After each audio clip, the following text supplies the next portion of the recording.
Alright. Welcome back. Welcome back to the Christmas Saga, or the Stalwart Fighter build.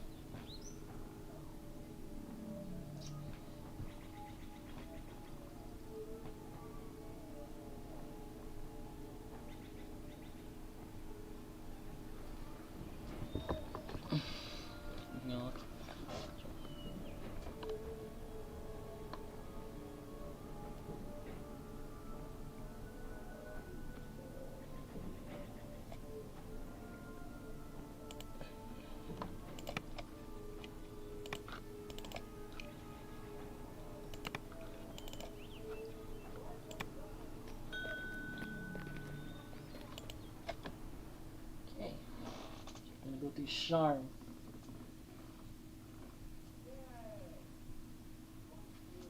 To continue our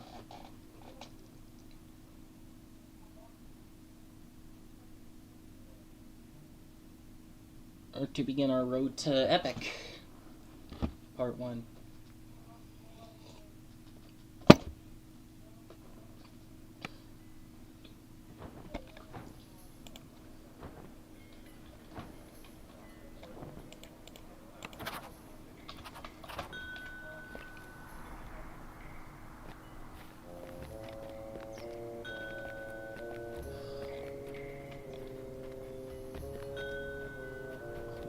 Do Sharn Part 1.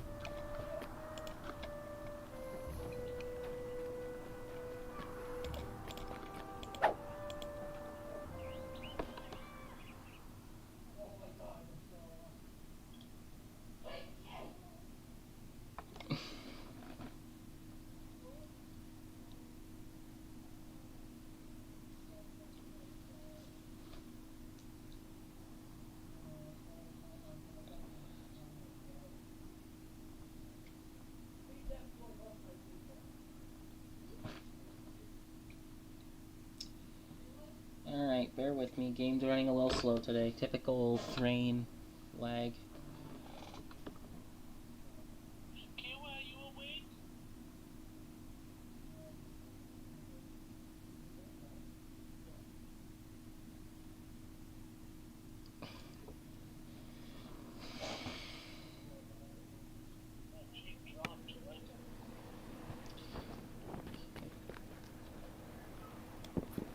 I guess we're starting off doing Lost at Sea again.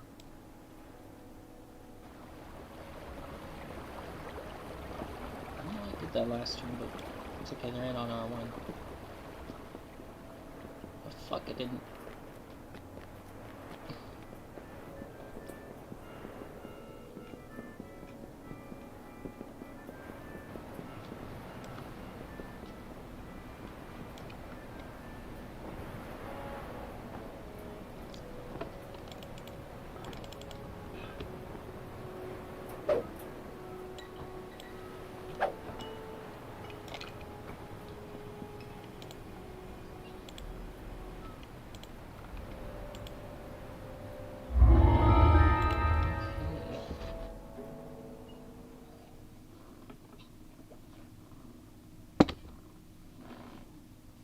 This is the quest.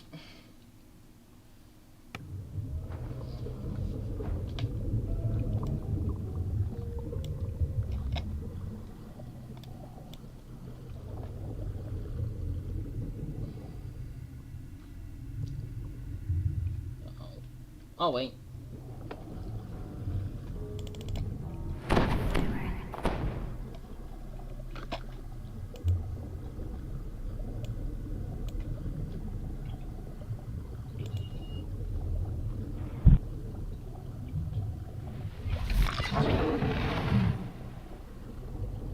The Sahuagin ambush was fierce, but you've survived it handily.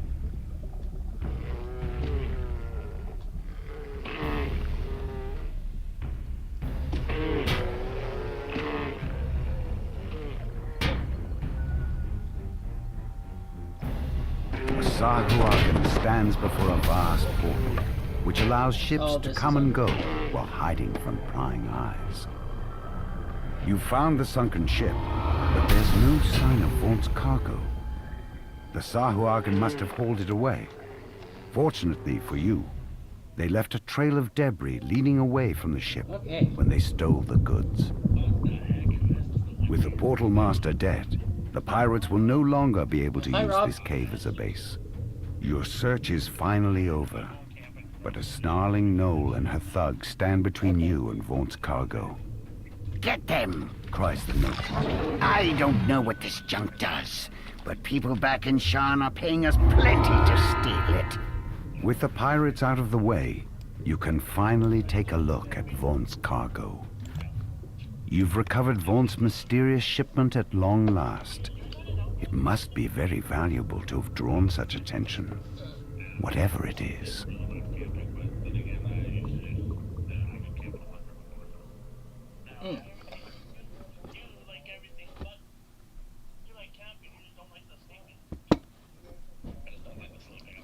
Oh yeah, Rob, thoughts on how I did the LFSE Plus yesterday?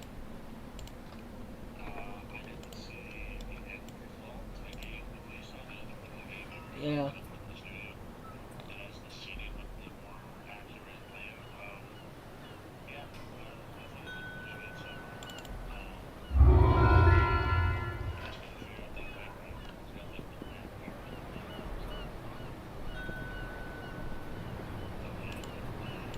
Like I put one in because I know Halifax's LFSE Pluses have rear windows, so I started making a fresh one. I'm not done it yet.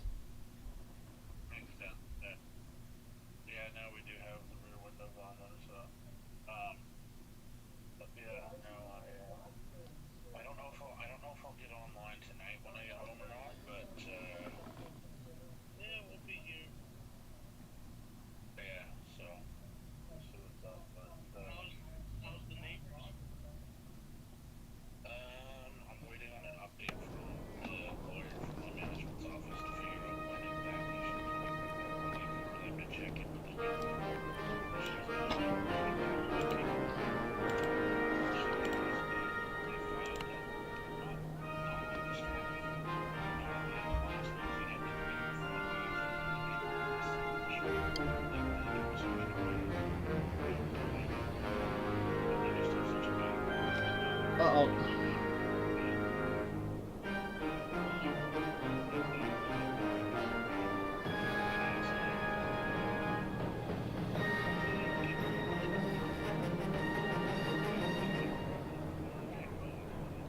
That's disappointing.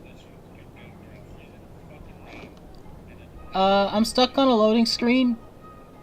You're gonna have to back out and reset because I have to restart the game.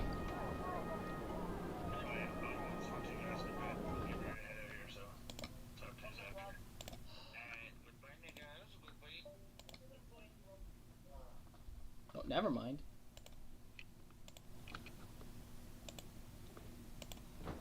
Never mind, it's loading. It's just loading really slowly.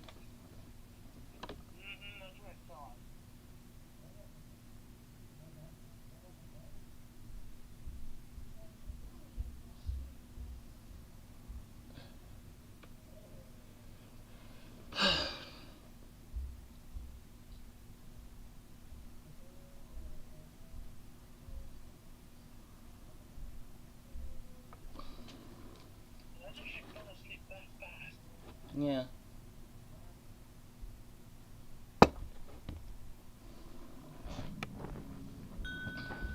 Never mind, we're good.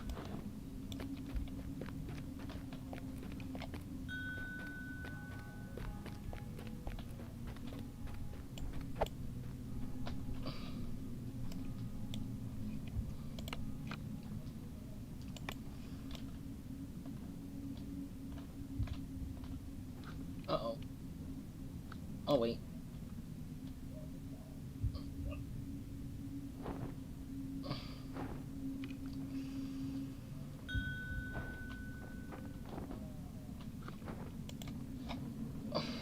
Ooh.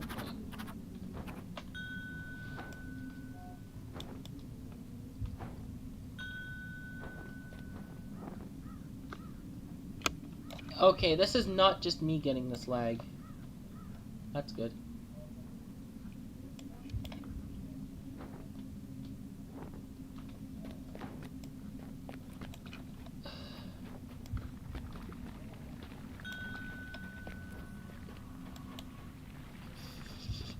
Lol.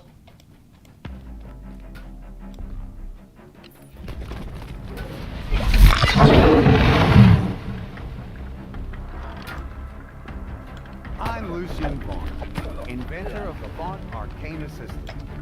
My device will transform life for thousands of people in Sharn and beyond. Will be available funding from a shrewd investor. Jeez. Well, I'm not the only one who's lagging right now.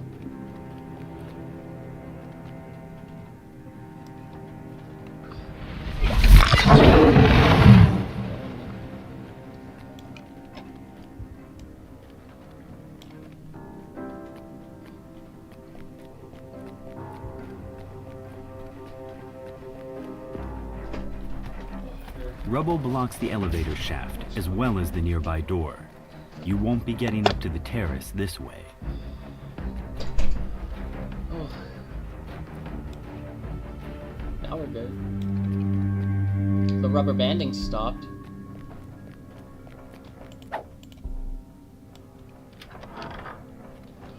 Oh, that's bad!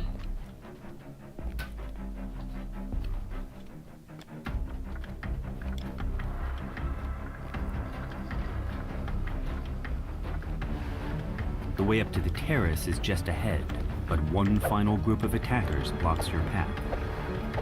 You hear a piercing call from the direction of the place. Beast descends the ramp, one unlike anything you've seen before.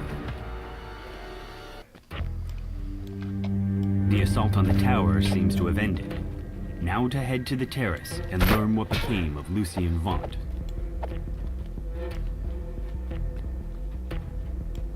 I'm being chased.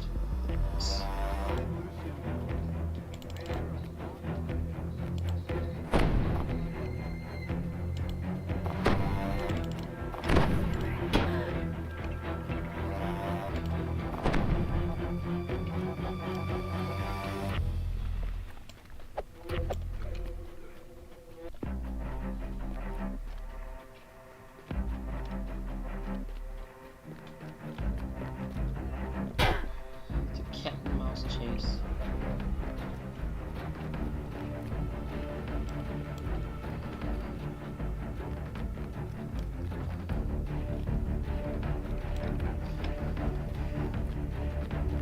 I will not die getting chased like that today.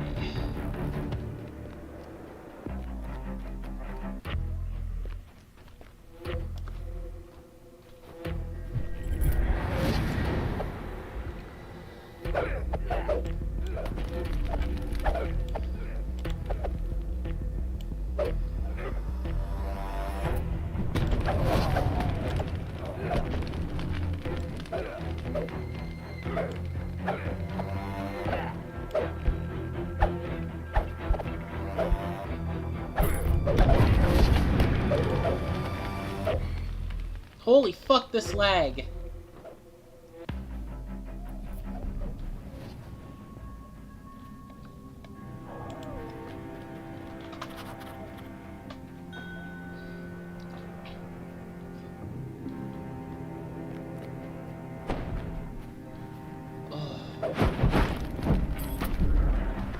Oh, not meant to make my chat box that big. Oops.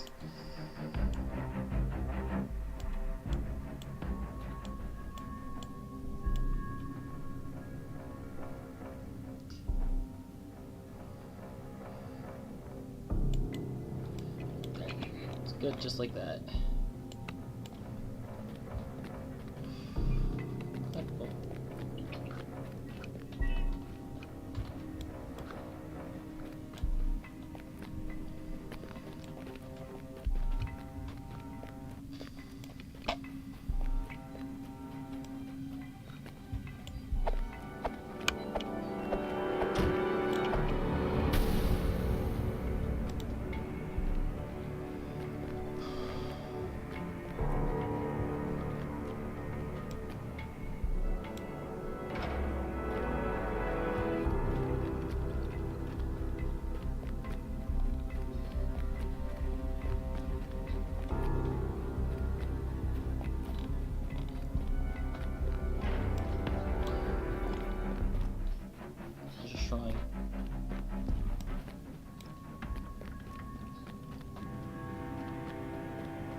I have a message for you. Says Vaunt. The beacon belongs to me now. I paid the Boromar clan good money to get it, after all. Don't think for a moment that you can challenge me in my city. You're just setting yourself up for a fall. Vaunt's companion makes a gesture and the terrace collapses beneath you. I guess we're doing all of Shire.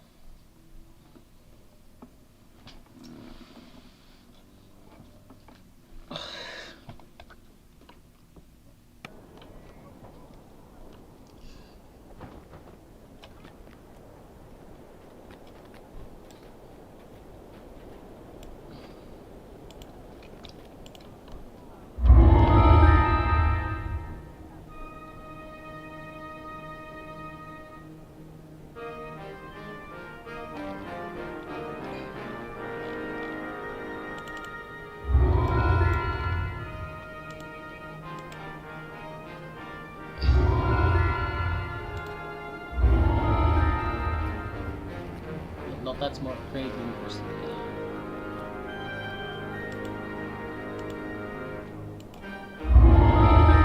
Red Rain.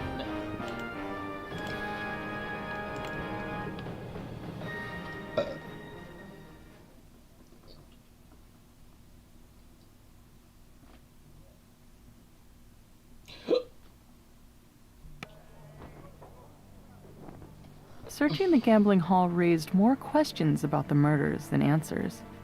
As you turn to leave, you hear figures clamoring outside the building. You strike down the last of this group of Dask thugs and check to make sure there are no more nearby. Now to leave the way you came. You manage to make it past the Dask thugs blocking your way. You've learned all you can about these first two crimes. You head back to the Wolf Gate, where Zelith awaits your results. Zelith unlocks the gate, revealing a small lane that goes deeper into the heart of Cog's Gate.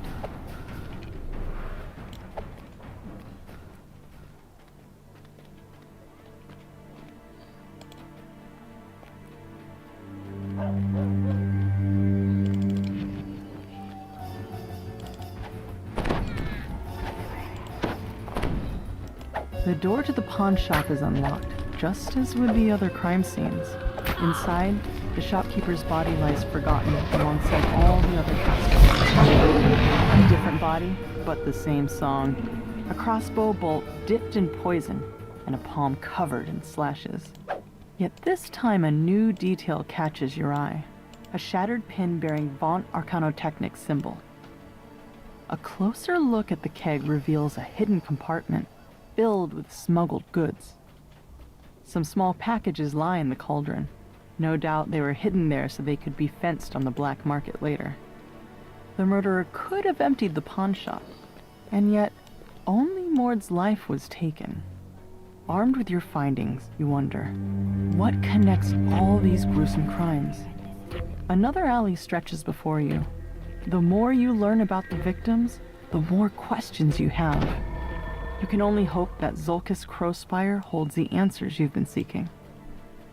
Zulkus steps through a dimension door, his face glowing with the smug triumph of a man who thinks he's won, though you're too busy dealing with his troll bodyguard to notice.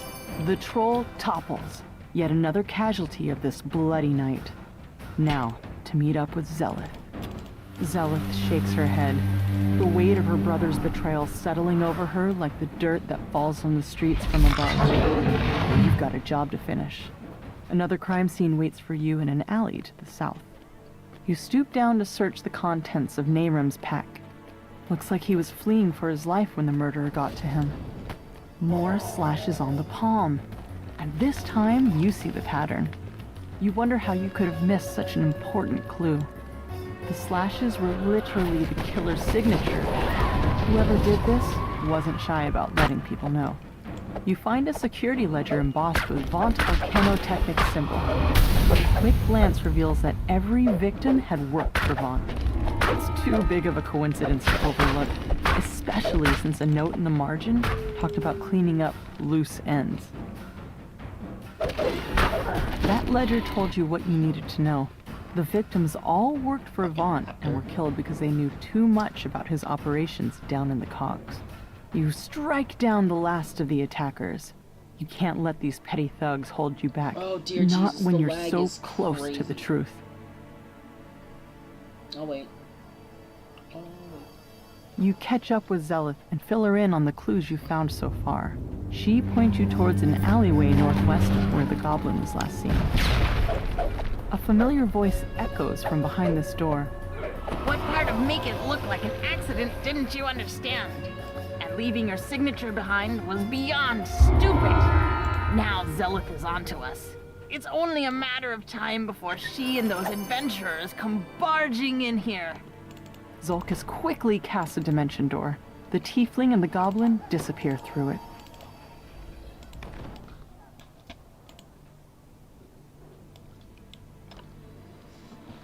Oh.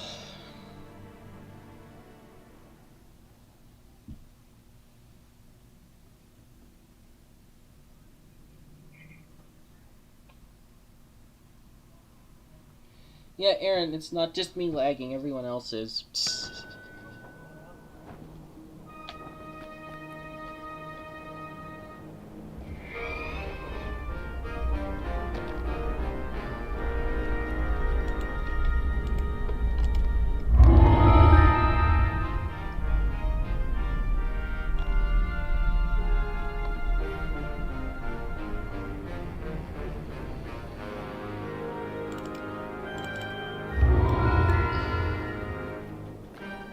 What does that cloak give me?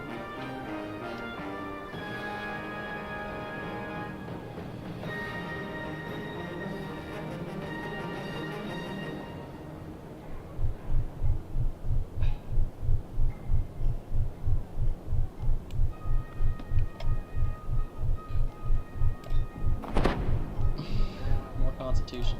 Maybe it rids this cloak out of my inventory. What does it look like? Let's take off the 15th anniversary cloak. Ooh, nice. I like my 15th anniversary cloak though. It's a staple.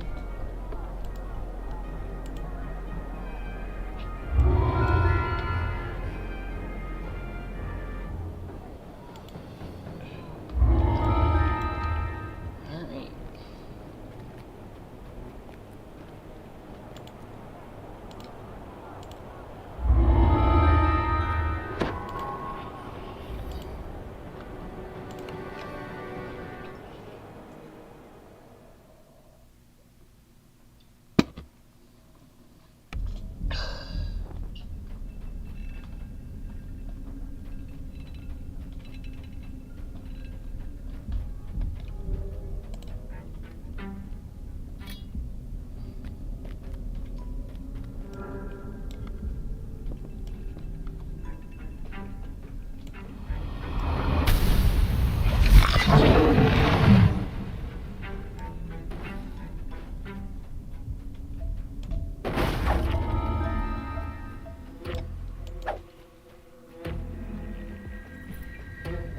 This is breakables main objective here. Oh, you think you're clever, but you're nowhere near as clever as Vaunt. His resources are virtually limitless. I press this button, and more guards show up, just like that. Wait, now how do I get out? I'm stuck here? Victor clearly didn't think this through. Whatever documents were stored in the office are beyond salvaging. Still, there might be something useful down in the lab, or wherever those mercenaries went. I have it. I'll just teleport away. Victor tries to do just that. It seems Victor forgot about the dimensional anchor he put in place. He's going nowhere. Work, damn you! Work! Victor mashes the button on the magical device in frustration. Nothing happens.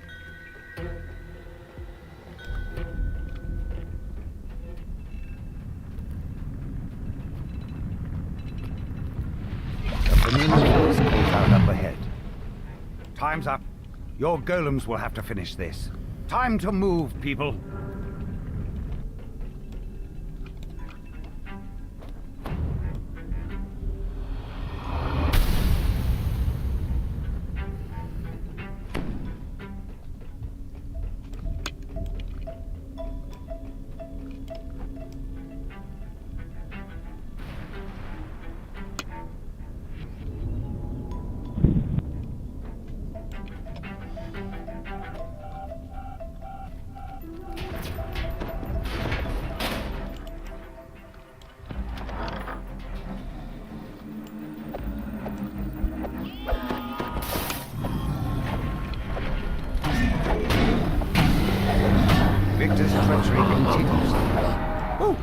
the fire.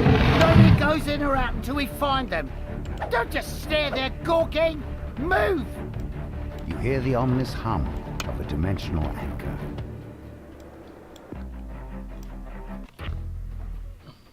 Or a ritual candle. Victor directs more guards your way.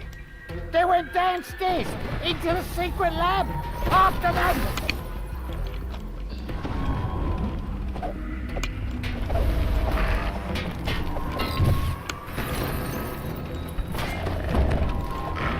Hissing, chilling chant comes from somewhere below. Find!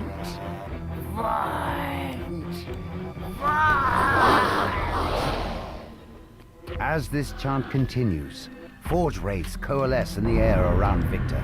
All right, don't do anything rash. I'm coming out. Perhaps we can make a deal. Victor presses the button on his vaunt prototype, and the magical barrier around him fades away. Panic screams and pounding feet indicate rapid losses. Victor yells, Get back here, you cowards! These spooks aren't going to banish themselves.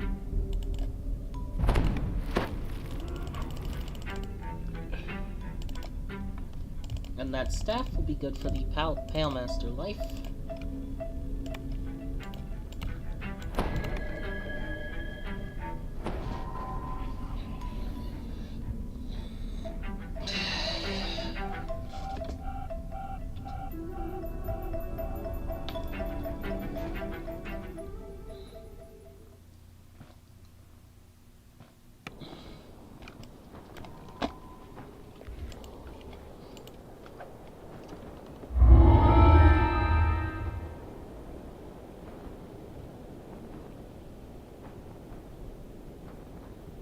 Yep, I'm taking that. That's a plus 12 armor.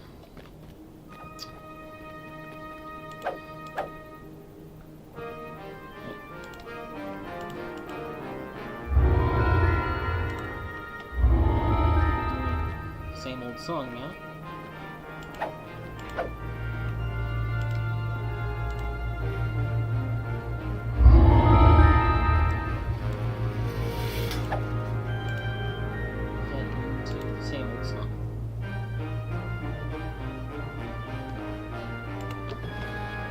Skull, because that's the difficulty the people are taking us into.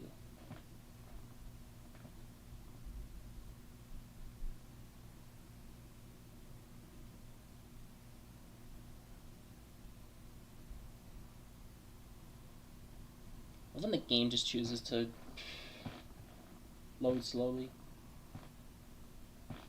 Then again, it's been lagging all day.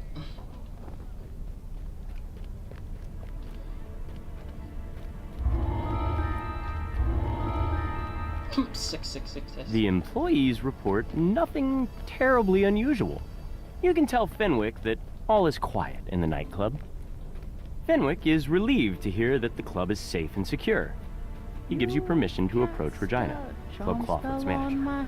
Tiny is concerned about the safety of a shipment he recently received. He thinks it might be tainted. A piercing alarm reverberates through it. Regina turns to you and cries, "The alarm! Someone's breaching our magical doors! It must be an attack! Quick, adventurers! Do what you do best!"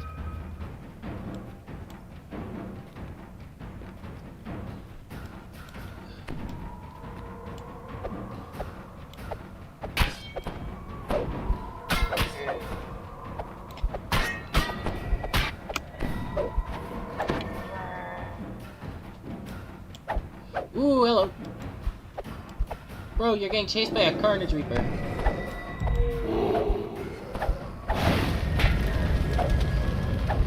A piercing but pitch-perfect scream rings throughout the nightclub. It's encore. The main stage must be under attack.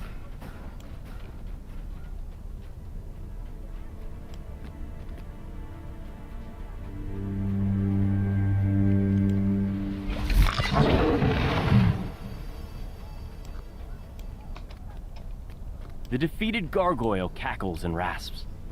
"I have failed, but the others will crush you. Dusk. Forever." More attacks are on the way.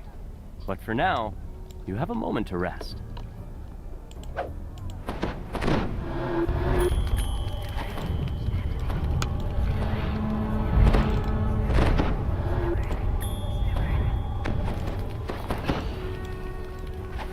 The magical alarm triggers once again.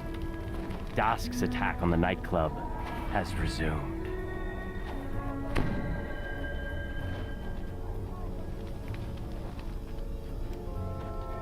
More dimension doors have opened nearby.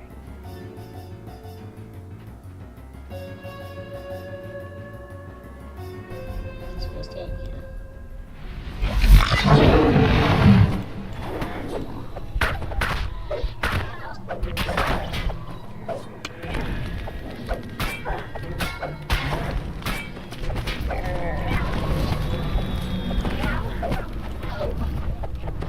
Once again, harsh sounds issue from the direction of the stage. You hear panic shouts, screams, and snakes.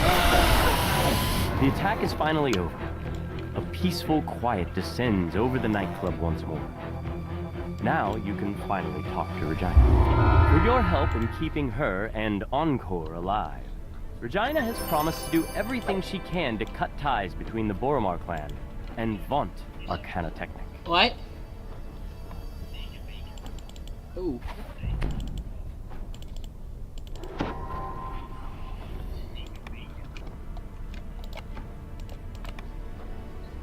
Okay.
You arrive in Dava Gate, one of Sharn's many business districts. Mr. Vaughan, The streets are almost deserted this at is this about hour. your request to A join lone the figure Platinum stands Concord? idly on the Mr. platform Vaughan, next to a I sky assume boat. this is about your request to join the Platinum Concord, which was turned down due to your lack of subtlety, shall we say?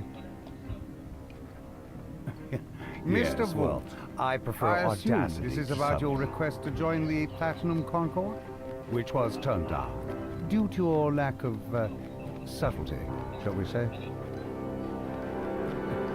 Yes, well, I prefer audacity to subtlety. I admit that subtlety has allowed the Aurum to do as they please with the Five Nations for many years. But what I have to offer your organization cannot be ignored. What cannot be ignored are those Zendrick bloodhounds sniffing at your heels. You're exposed, Mr. Vaughan. Not for long, my friend. Allow me to demonstrate. Isabet, please come in. Now, Isabet, I know you invited our mutual friends from Stormreach. Don't cry. Say it. Don't cry. That's better. Mr. Vaughan, I assume this is about your request to join the Platinum Concord, which was turned down due to your lack Mr. of... Vaughan, I assume this is about your request to Vaughn's join the henchman Platinum releases a Concord? strange Which whooping was bark, turned down. and the darkness Due to your around you lack of, erupts with a choir of subtlety, menacing shall we say? responses. An ambush! Damn us for fools! Yes, well, I shouts prefer Casper. audacity to The old subtlety. man produces a bow from I somewhere admit that as giggling subtlety has shapes allowed descend the from Aurum above. to do as they please with the Five Nations for many years. But what I have to offer your organization cannot be ignored. You've dispatched Vaughn's first group of What cannot assassins, be ignored but they're surely are those not the Zendrick last. bloodhounds sniffing Vaughn at your doesn't go heels. in for half measures. You're exposed, Mr. Vaughn.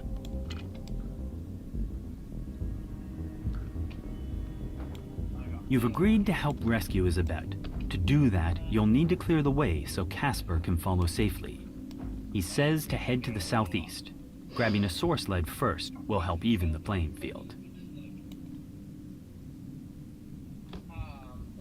I'll wait. Don't forget! Shouts Casper. Those source sleds can't go too high or too low without losing their enchantment. Keep above the fog and don't try to push over the higher walls and you'll be fine.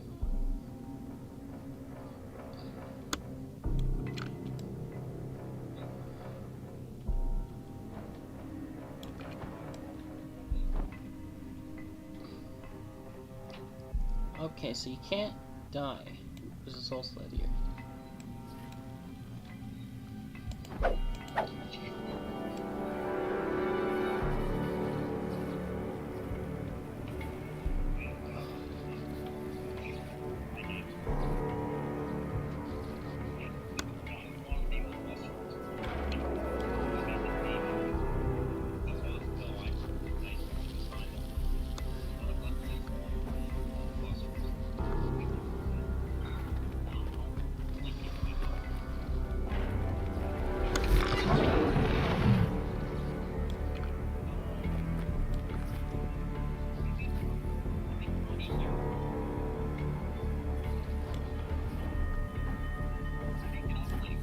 One ambush down, but more to come, I'd wager, shouts Casper.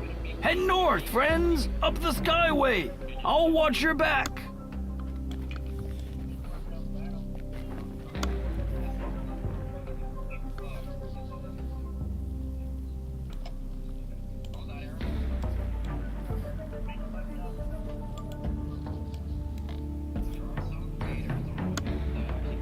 Exploding bats?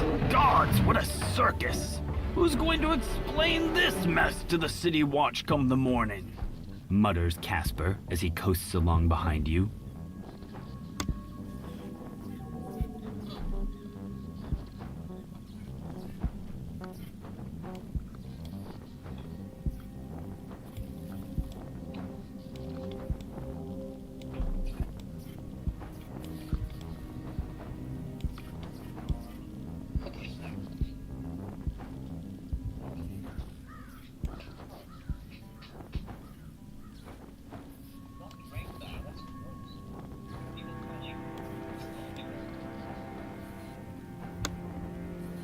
Casper calls from behind. A mage fire cannon! Must have been holding that in reserve. Those things are expensive. On we go.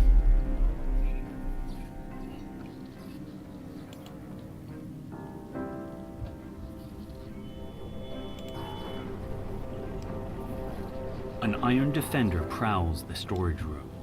Once you get rid of it, this may prove to be a good place to catch your breath.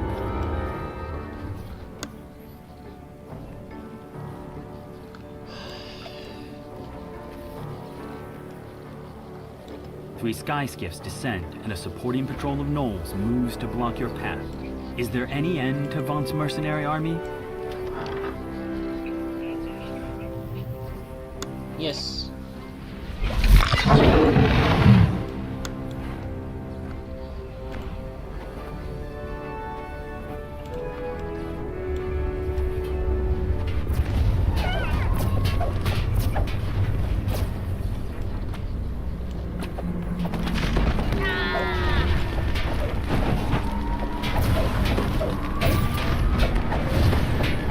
Casper gasps in surprise as he reaches the wreckage of the mage fire cannons. 3 of them! I feel like an idiot. Thank the host you were here. This city watch station is locked up tight and stands as silent as the grave. Is it unmanned? Or have the guards inside been given a reason to sit this one out?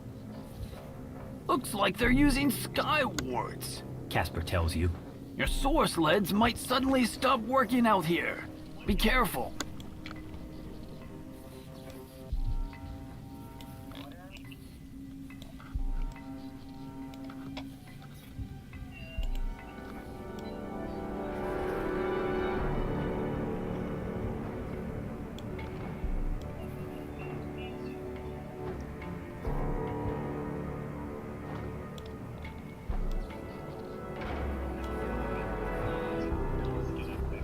A tiefling sorcerer completes his spell on a ledge above you.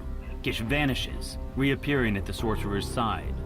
With another quick gesture, both the tiefling and the gnoll vanish from your sight. The goblin's voice calls to you across the gap. That went about how I expected, so that leaves just little old me. A great big bounty, no partner to split it with, and some nice payback on the side. I'm all ready for you, so come on over. High above the construction yard, a soar sled slowly drifts up. Isabet's body lies upon the sled, completely still. The goblin is nowhere to be seen. Hey! Ow! Cut that out!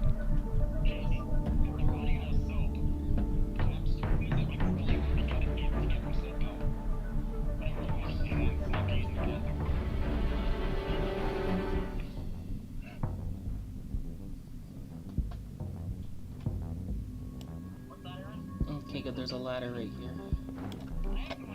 I'm just glad it can't kill you if you fall off. It actually is a pretty good mechanic, not gonna lie, because if it killed you when you fell down, that would have been very fun. As you can see, we are nearly level 8. The goblin crumples in a heap. Now that you have time to catch your breath, you notice the assassin soar sled descending slowly, holding the limp form of Isabet. You've reached Isabet, but all is not well. What? Aaron. She's gone! Gone! Says the goblin. Funny question. Busman ate up her soul with his new improved vaunt. Why use your own when you can use someone else's? Sorry, sweethearts. Them's the breaks.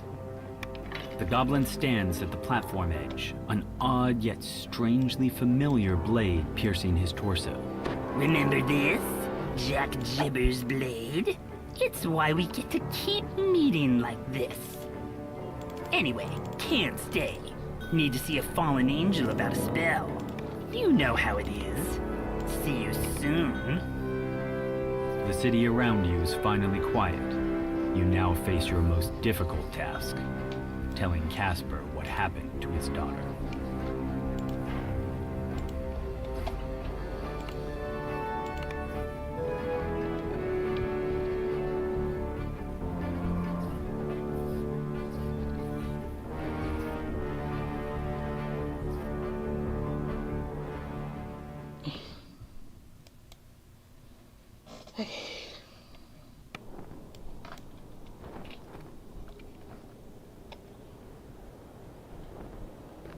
I guess taking 18 now.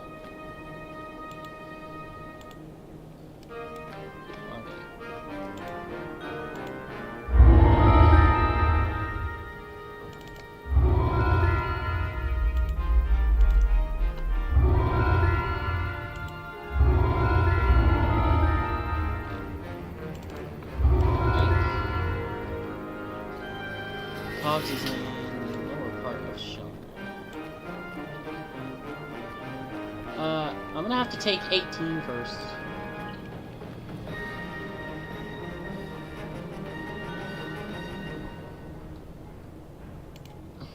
Alright. Hogs is right there. Sean part 2. Hogs.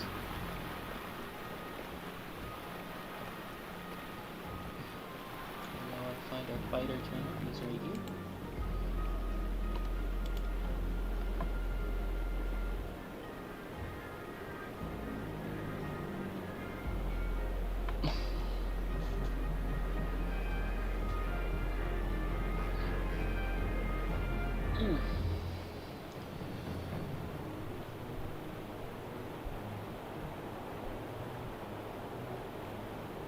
I'll wait.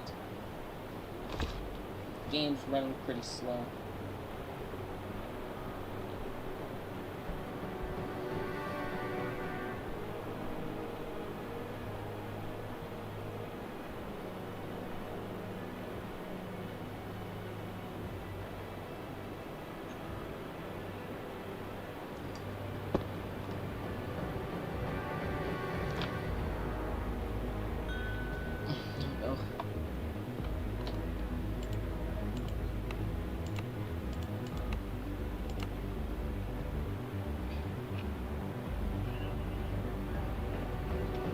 Okay. Okay.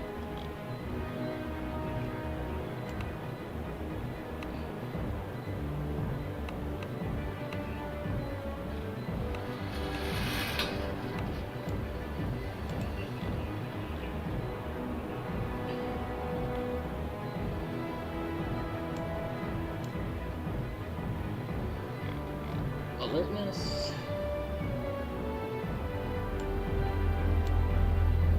Shield deflection.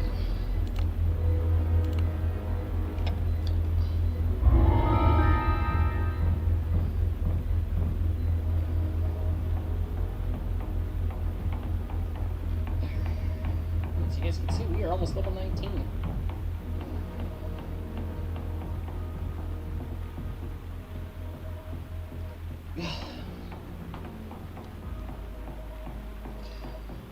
Is Smash and Burn a walk-up? Everyone at Morgrave University is talking about Vecna and the Codex of the Infinite Planes. Board the Morgrave University air shuttle in Sharn and speak to Safel Sistameth outside Lareth Hall to learn more.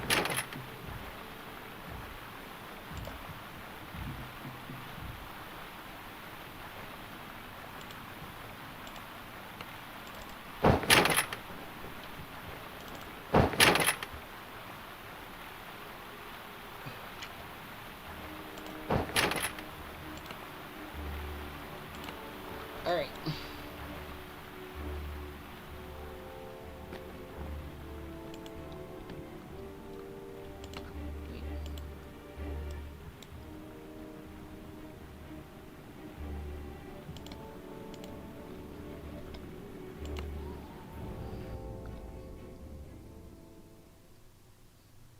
So, 1200 hit points.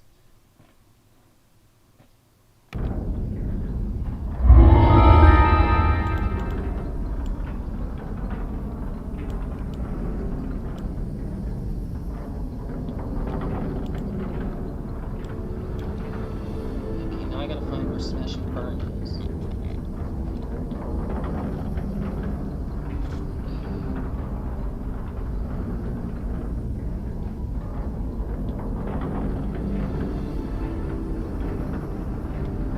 Safe house.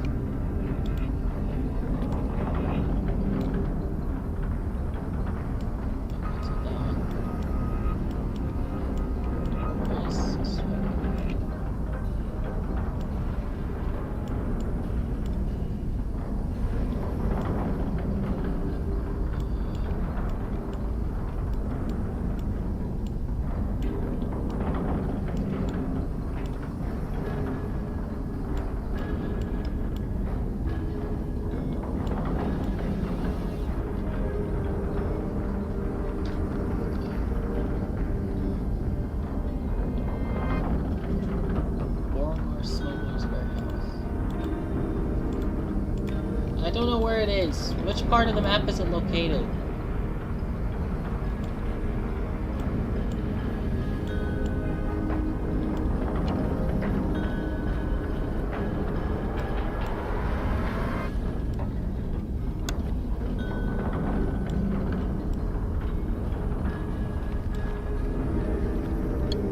Northeast.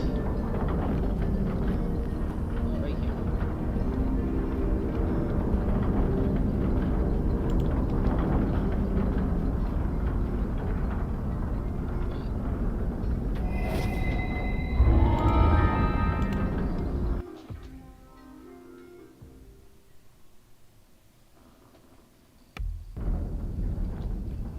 In the distance, you hear the grinding of massive gears and heavy machinery. A man in a scarlet cloak beckons you near.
Got a feeding item putting negative levels on the guy.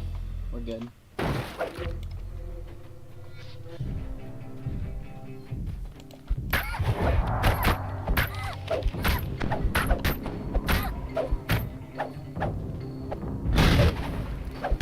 That's Comet fault.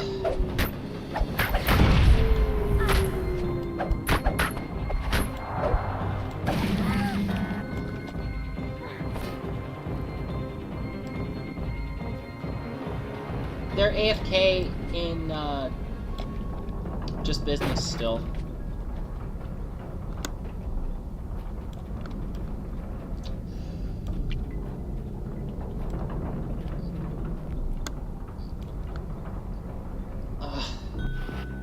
The last of the special cargo crates is smashed into splinters.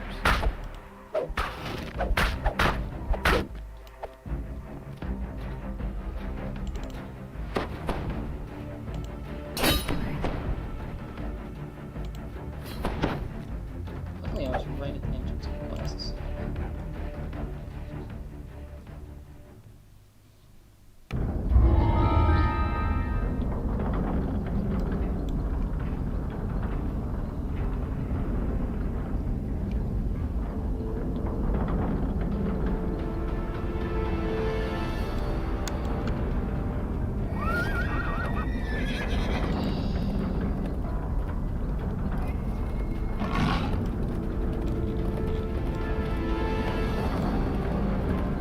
This is my first time in the cogs.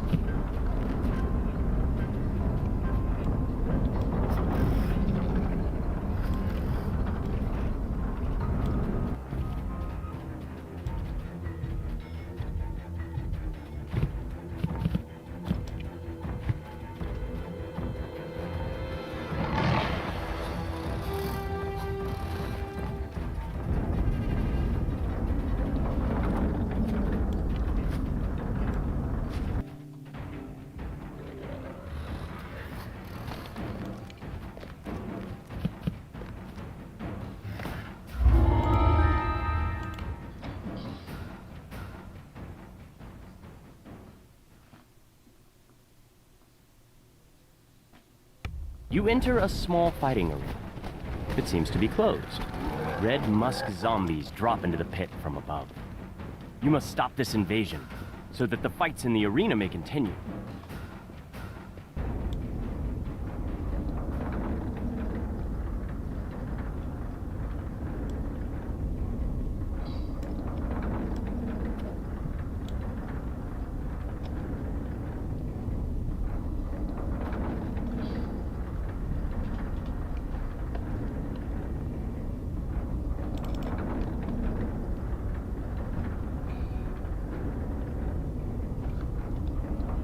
Muffled moans draw your attention to the south.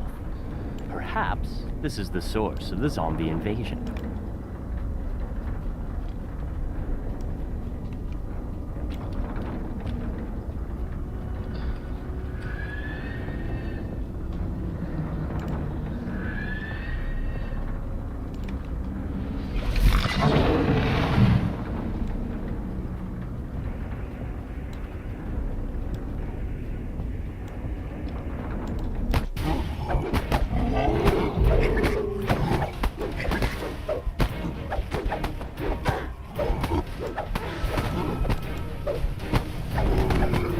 A musty, humid draft creeps through the sewer pipes that the Red Musk zombies use. The source of the creatures must be nearby.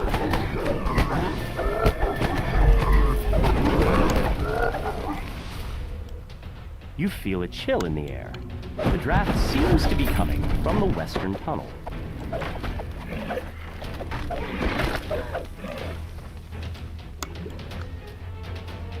The chill of the cavern gives way to warmer, more humid air as you ascend higher. The familiar musty smell is stronger.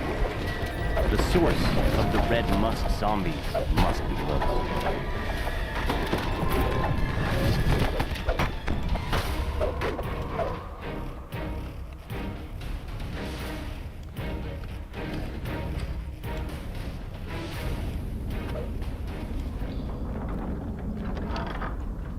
The room opens out to reveal what appears to be a makeshift temple, littered with the spores that create the Red Musk zombies.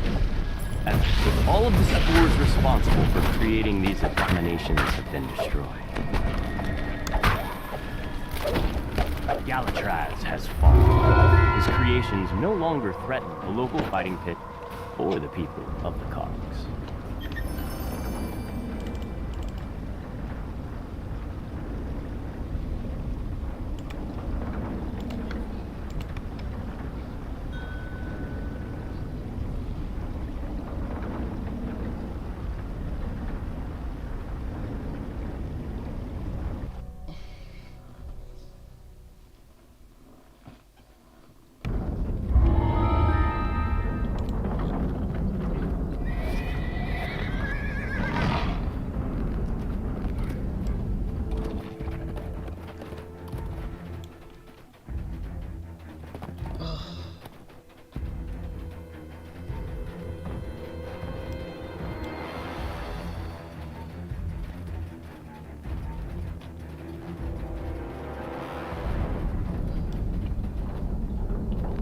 We heard shouts from outside. Everyone in the workshop rushed out, desperate to escape. Once we got outside, it was impossible to recognize anything. There was fire and wreckage everywhere. I was following my friend Aura at first, but I quickly lost her in all the smoke. I saw one of the men in robes run past. He was on fire.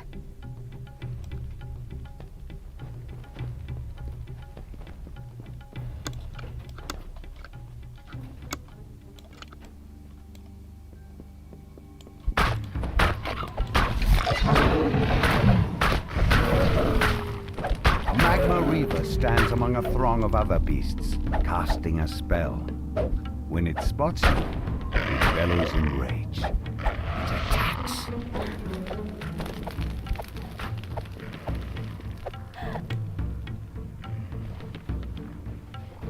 The Magma Reaver dies, and the wall of flame it created flickers out. A blast of chilly air sweeps in from the now open pathway.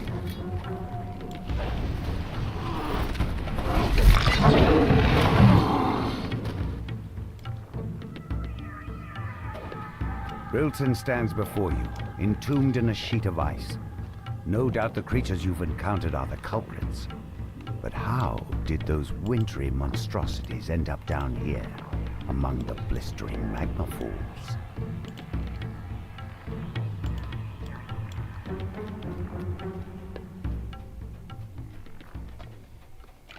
The young apprentice falls to her knees, muttering her last breaths. I'm sorry, Master. I failed. This master of hers must be responsible for this supernaturally frozen cave. A gnome wizard stands before a humming, whirring arcano-mechanical device. The jets of air released by the contraption are cold enough to freeze even the hottest magma. The wizard turns toward you, startled. Egad! How have you made it past? Not just my apprentice, but those Boromar thugs and my icy minions as well. Well then, it seems that I, Jabazuk-Knuckle, must deal with you myself. Have at thee. You haven't seen the last of me, cackles the gnome as he teleports away. The wizard may have turned tail and run, but the whirring device continues to freeze the lava flow. You manage to disable the device, halting the flow of frosty air. You can feel warmth seeping back into the cave, a sign that things are returning to normal.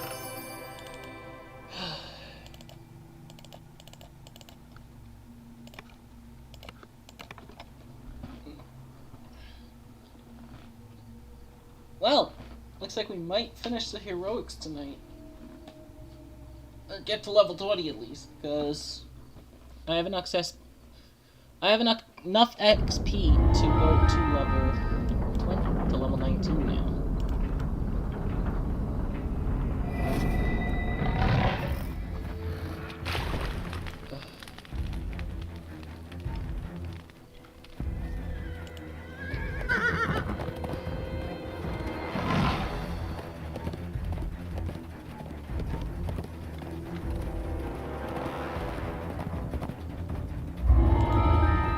Scavenger hunt.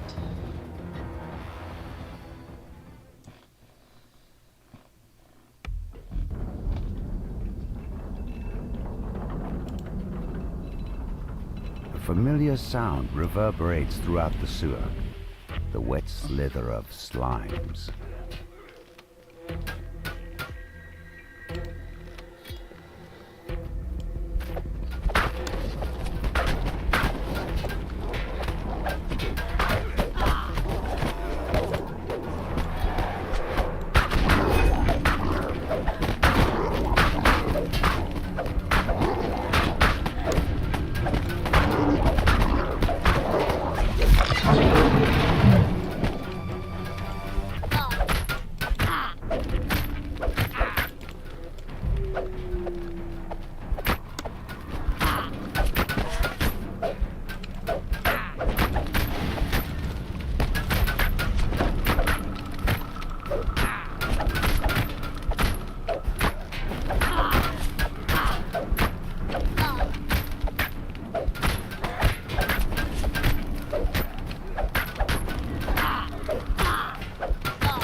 Collectible.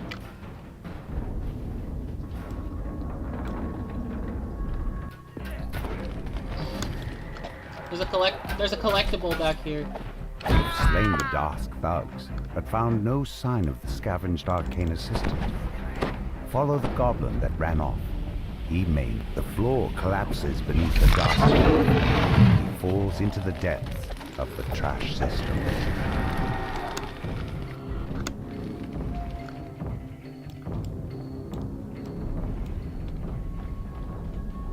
The Dask thief flees into the main trash disposal room. There's a blood-curdling shriek from beyond the door, followed by a deep rumbling that sounds strange. This massive chamber is filled with refuse from the upper city.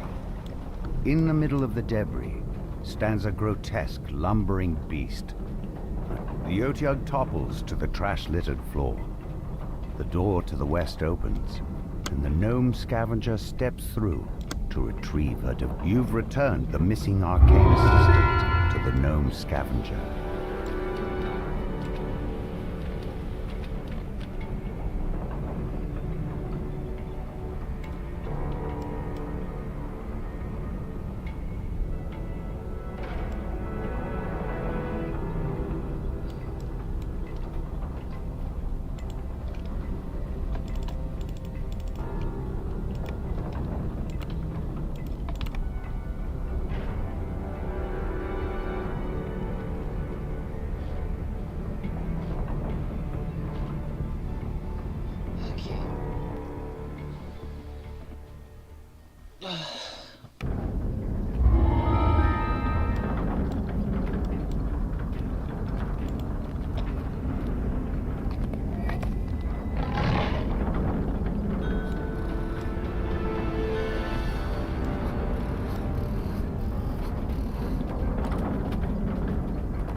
There were flames all around.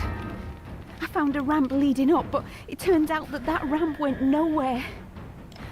All I could do was stand up there on the walkway and look down at the flames below. Fire! Fire! I shouted. I was too high up for anyone to hear me. Besides, there was no one down there who could do anything about it. But you shout fire, because what else can you do? Agents are authorized to take aggressive measures.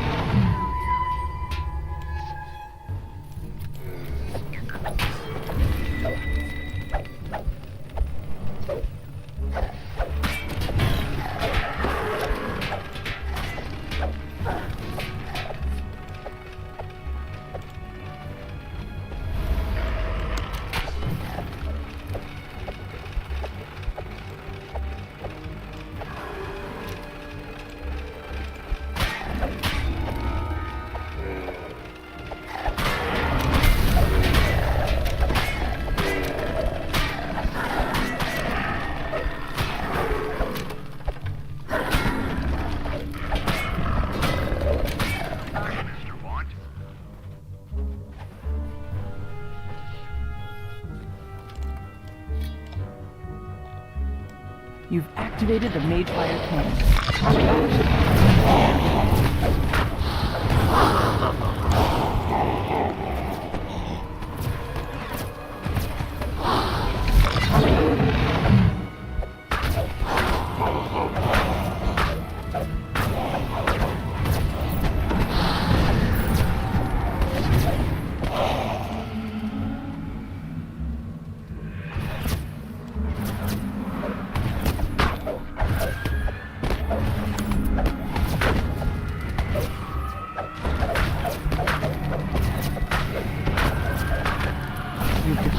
All the forge wraiths in the room, though more can be seen lurking outside in the distance.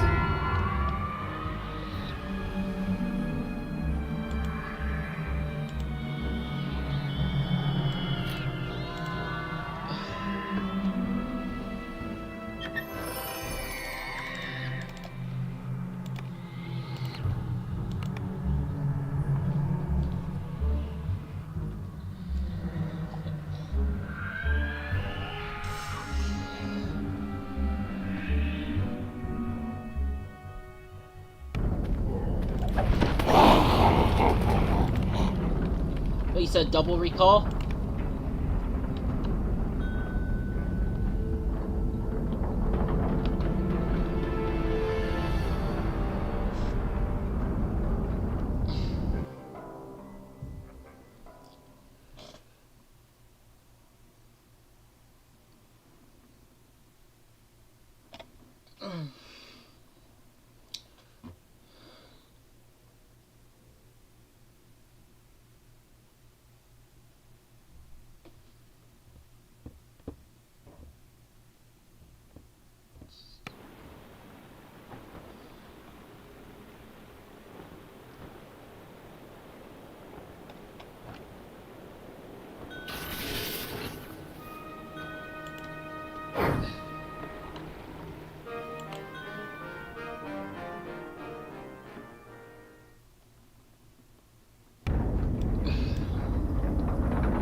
Worshippers kneel before a makeshift altar.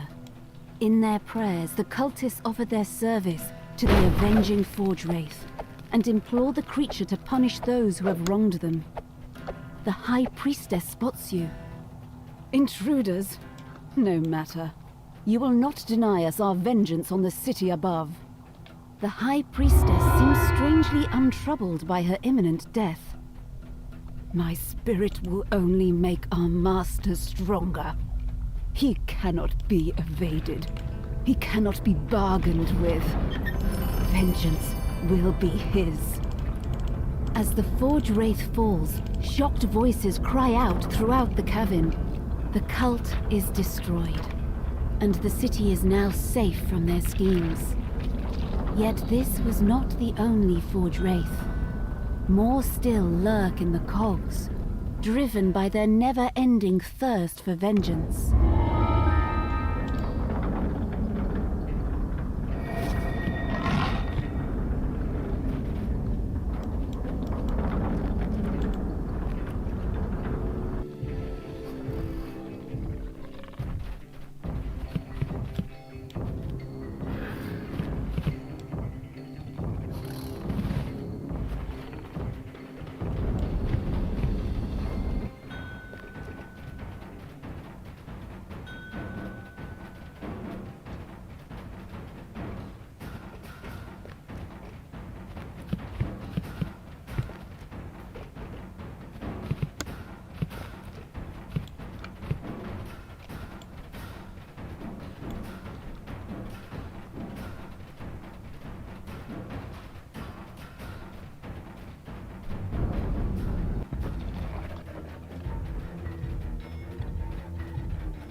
I can't get in.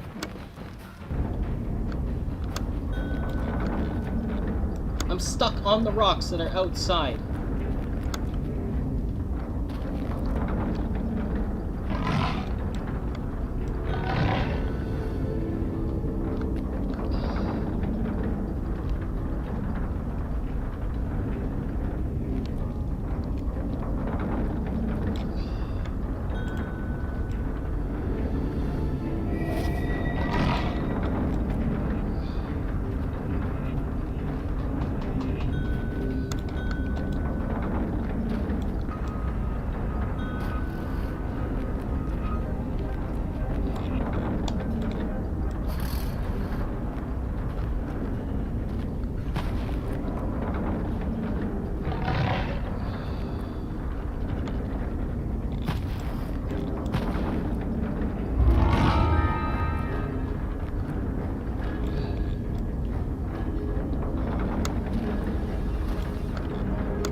Finally, I'm in.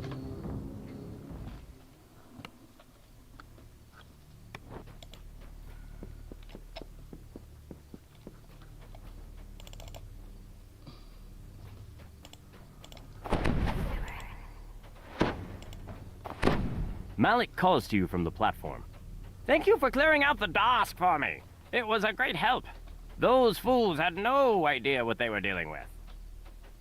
The friendly gnome transforms before your eyes. A Rakshasa. Soon, my name will be known across Corvair. Malik the Malevolent. The portal opens, and fiends flood into the ruin. Now this portal to Kyber is mine. Demons, do my bidding. The Rakshasa lets out a shrill gasp, surprised that you managed to best him in combat. This can't be. The world must remember my name. The ornate artifact shatters. The portal dissipates, and the remaining demons are thrown back into the depths of Kyber. One demon falls. But wait, another streams out of the portal in its place.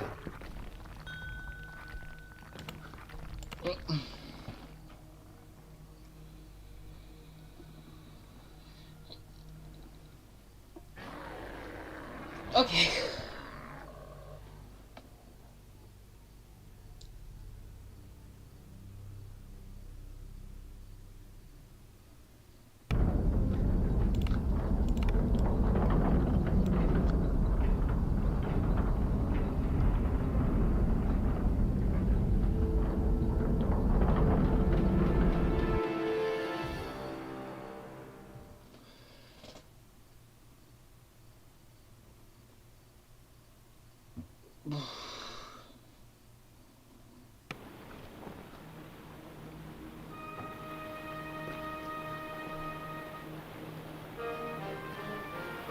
Can I take 19 first?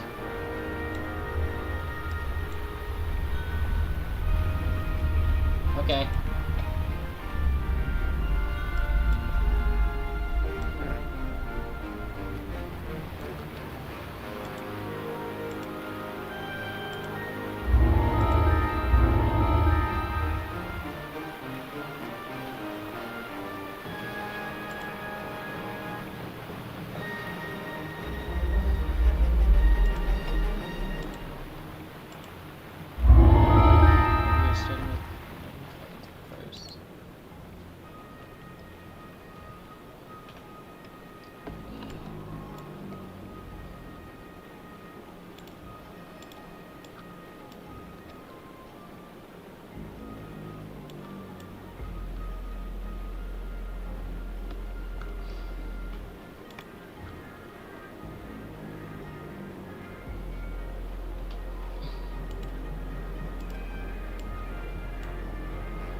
Oh.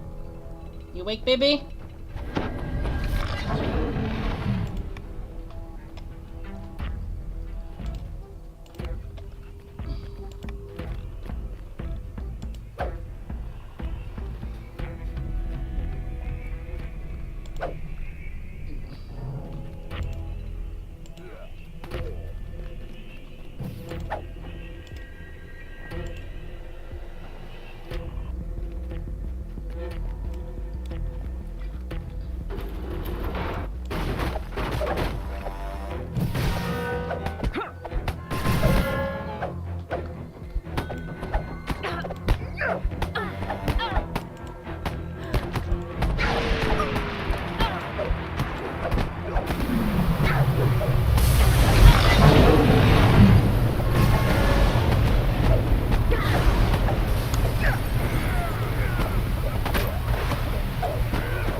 This character is a first life that's gonna be hitting level 20 tonight. That's awesome for me.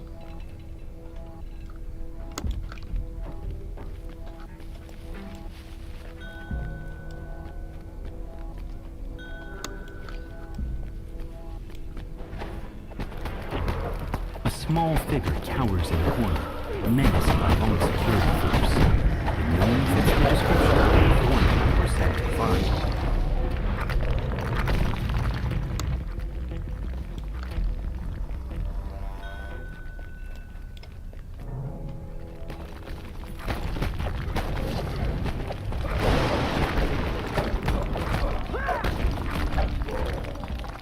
The fighter build when I went with here uses bastard swords.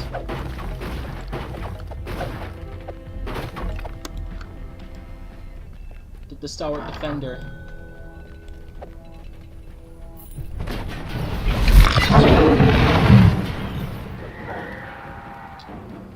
Oh, I fell.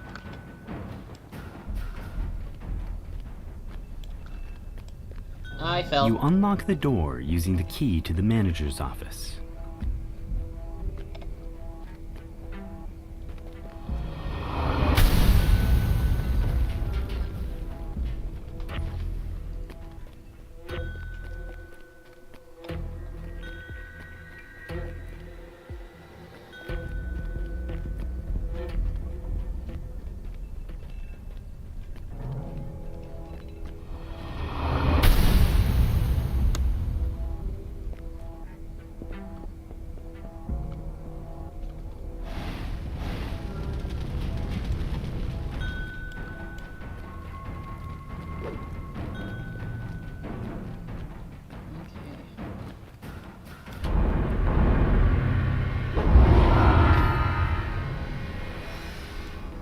I think I capped.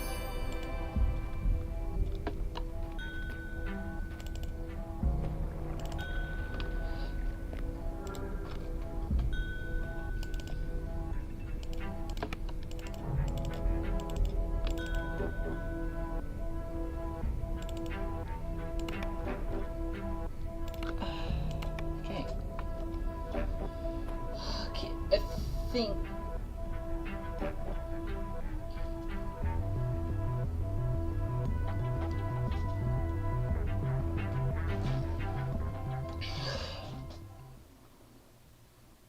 Don't know how many points we're gonna have to spend when we hit level 20 here. Probably a lot of destiny points. We're gonna hit our epic. We're gonna do our epic destinies.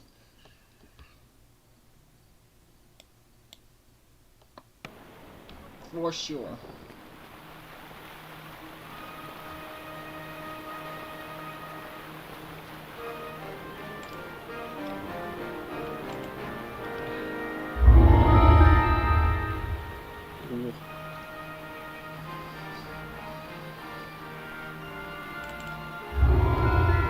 Nice. Okay.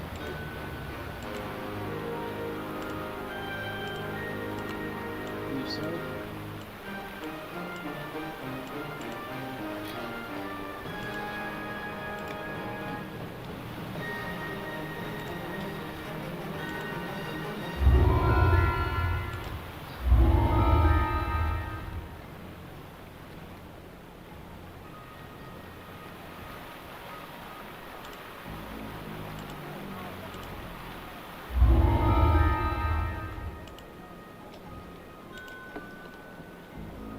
Oh.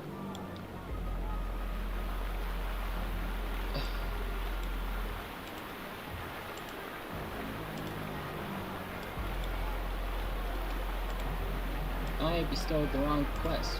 Nice.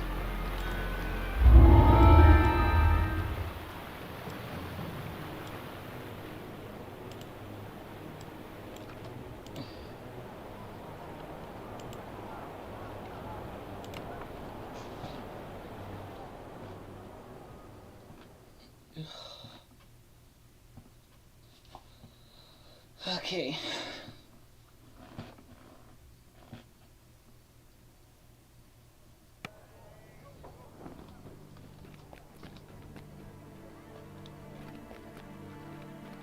Yeah.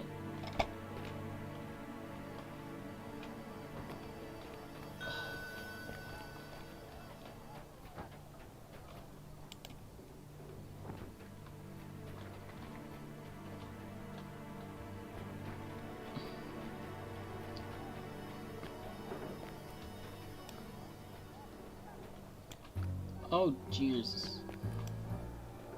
A steady gust of wind pushes you away from the enchanted construction site. No doubt it's a clever way to avoid liability for accidents. Oh my god.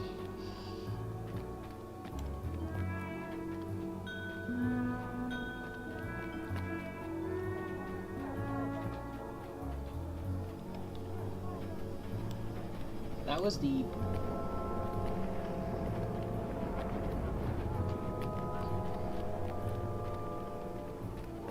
Holy grail of lag spikes there. Oh, wait.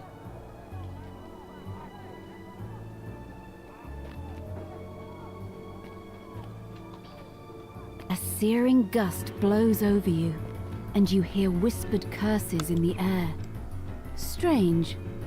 What's a treasure chest like that doing in a place like this?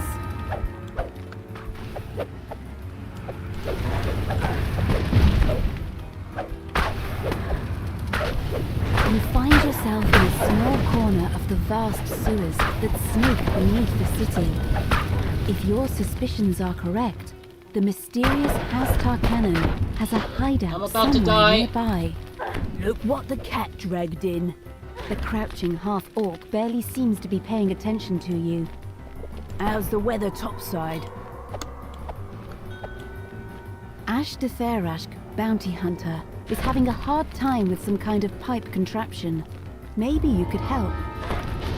Huh? A secret door just popped open. You did it. Ash de Therashk calls down the hallway. You should probably investigate.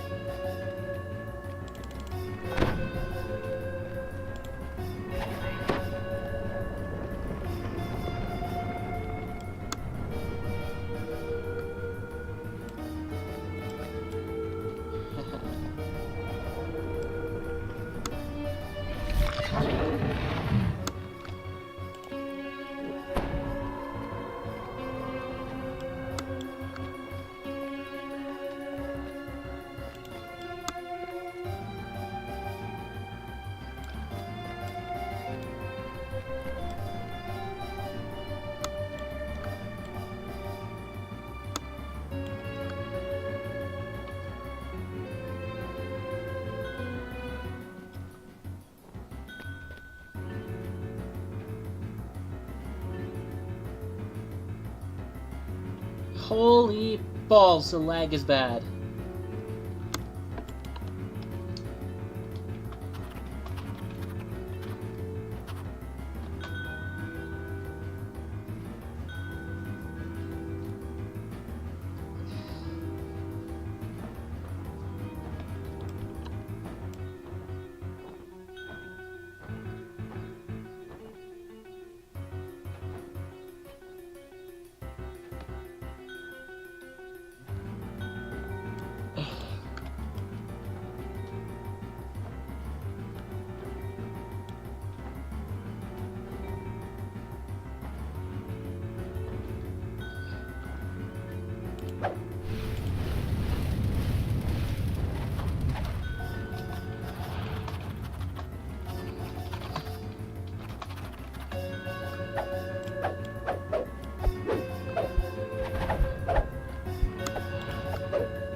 Yeah, I'm gonna die.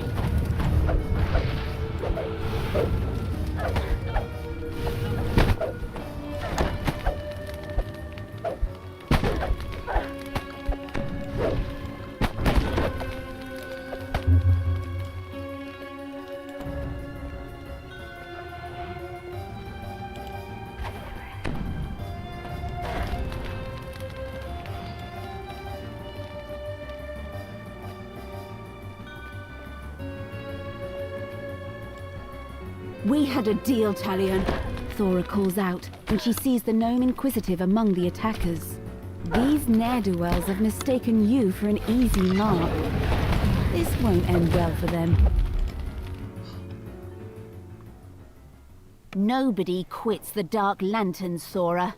You're a loose end, Talion responds. And you're done playing house. That's all of them, at least for today. We need to keep moving, Thora says. If you want to talk to Evan, you need to do it now.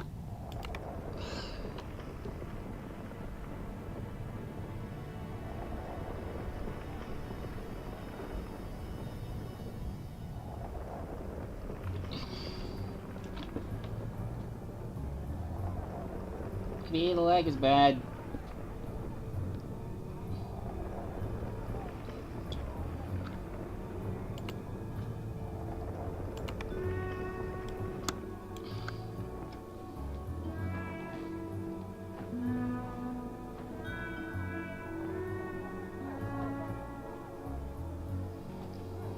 I escaped death narrowly.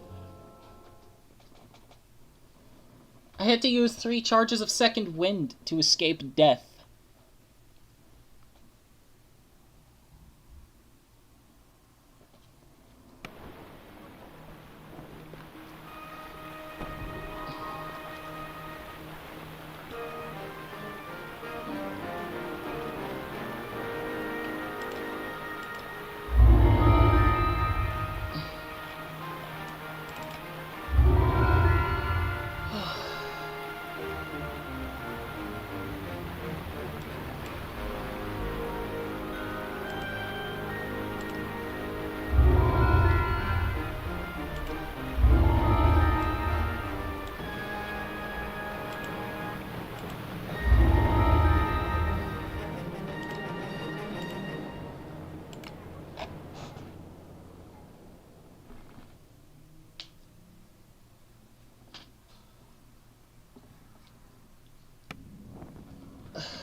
I just looked at my latency, it's still saying that I have a 63 latency.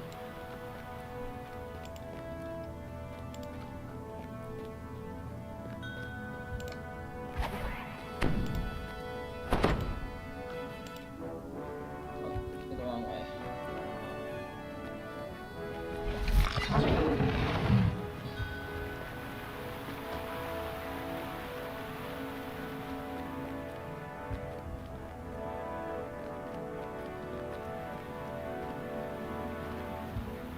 A large group of guards has formed ranks in front of the tower's lower doors. Defend the doors! One shouts in command. Don't let them pass!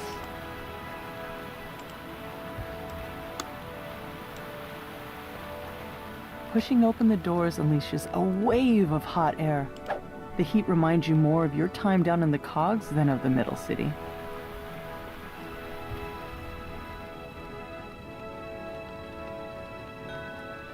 As you open the first valve, the pipes in the room begin to rupture and steam hisses from the cracks. The flooring suddenly gives way beneath your feet. The rumble and clank of machinery grows louder as you move further down the passage. Another pipe breaks, and the machinery itself begins to shudder. Pulling the final lever causes the temperature in the room to flare up as system breaks down. You have reached the center of the manufactory. Sabotaging the equipment in here should disable the whole facility.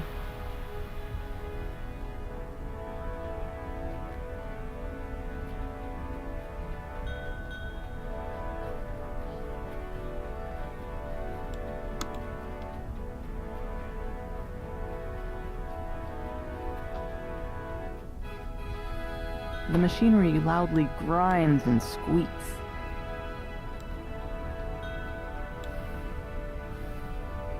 Acrid smoke pours from the sabotaged equipment.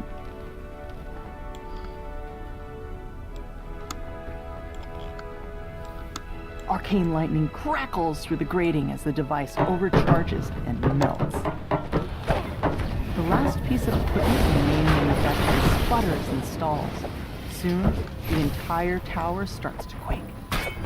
Rupturous heat and concussive force tear through the building as the main manufactory collapses.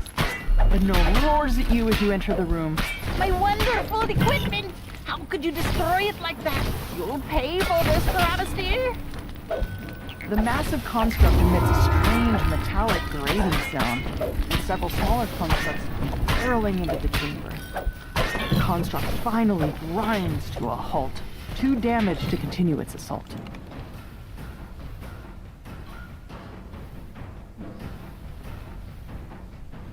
Oh, wait.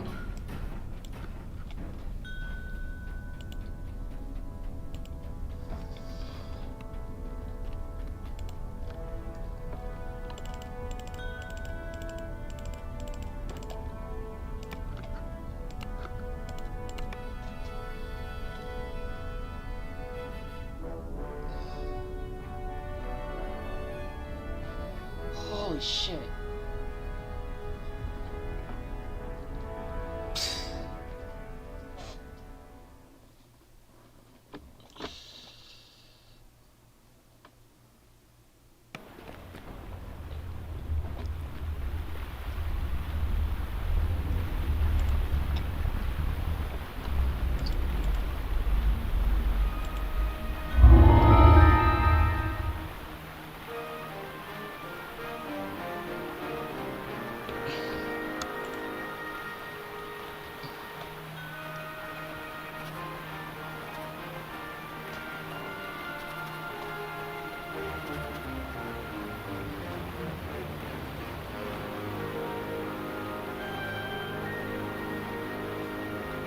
Oh, wait.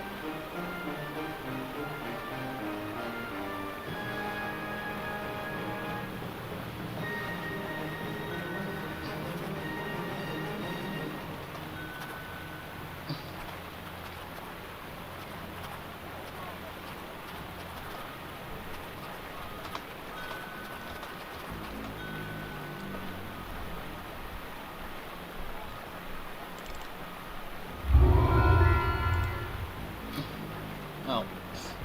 I have my Barovian sword equipped.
Should we get Reign of Madness out of the way? It's a fine evening here in Sharn, says Lucien Vaunt, his voice brimming with confidence.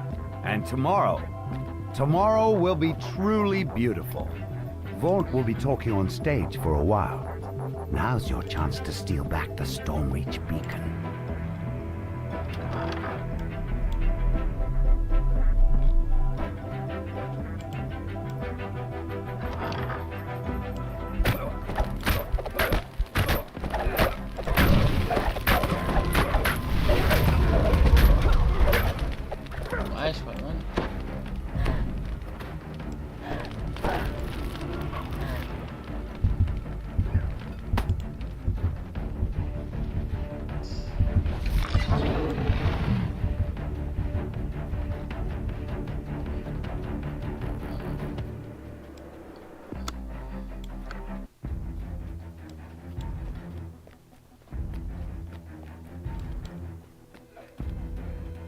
It's simple enough that a brute with absolutely no arcane training can use it. My charming assistant will now demonstrate. Lucy mutters to Vaunt. Boss, we have a situation backstage. If you please. Damn this box conniver! Will you listen to me? The troll lashes out in anger. Well, clearly, smashing it is not how you get the best value for your money. But you'll notice it still casts the spell, even when misused in such a wasteful manner. Cool, unbelievable. scroll says, crestfallen. And we do have an extra tough adamantine edition of the device available. We should have used that one, in retrospect. What's going on? Lucien Vaughn crumples with a cry of anguish on his lips. He died as he lived, spectacularly.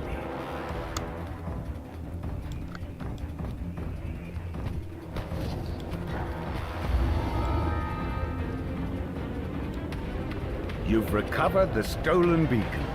Now, to return the artifact to Stormreach, where it will once again guard the city it had protected for thousands of years.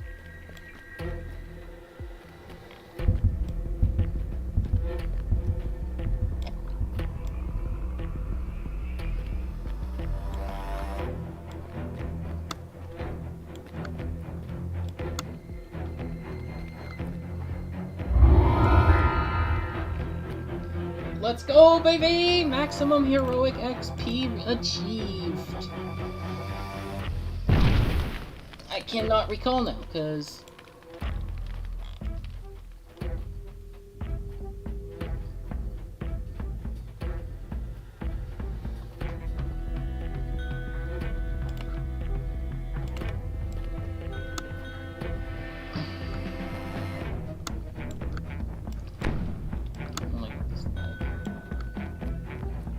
back to the beginning of the quest to get out.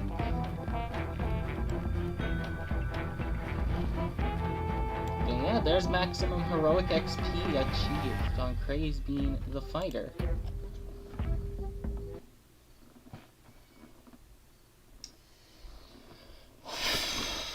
"12 streams, and it took...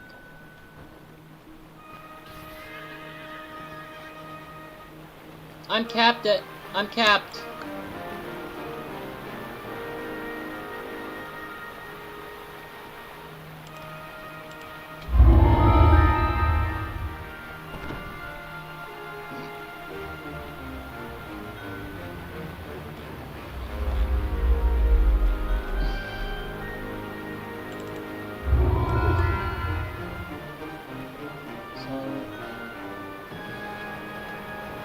Done all shown.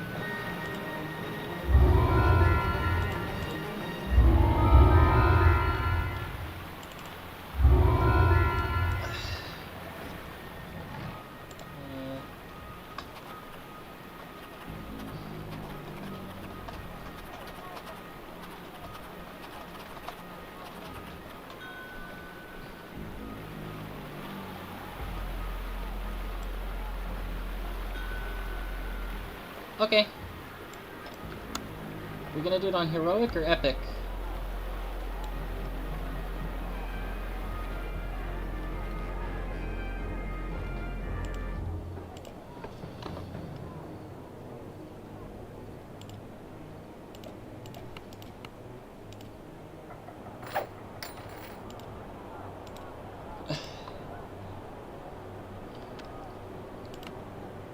Alright.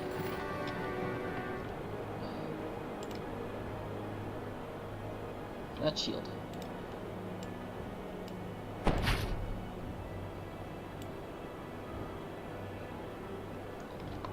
We're not selling it, we're actually just gonna put it in. We're actually gonna go level up first.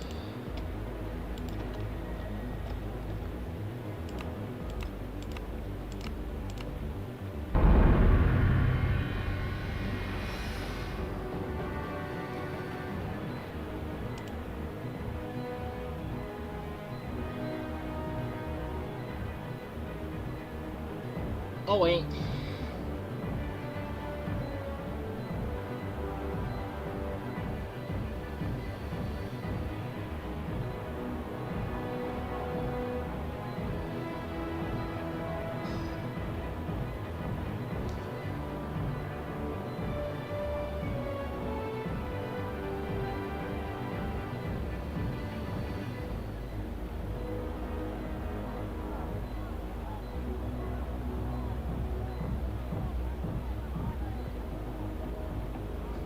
I will wait.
Oh dear Jesus, I hate this. The leveling process. This happens every time with the level. It lags like crazy.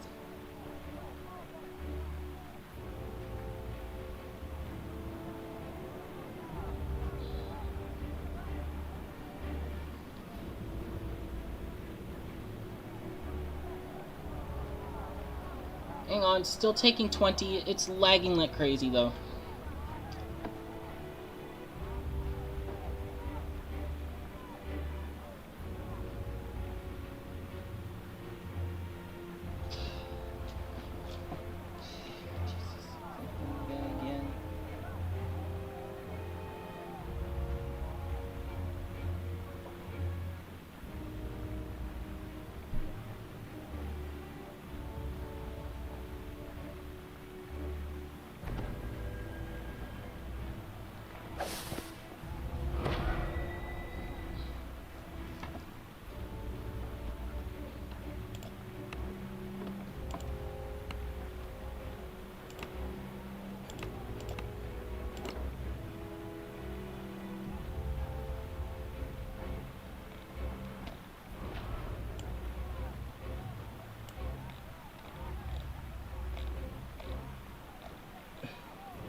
And there we go.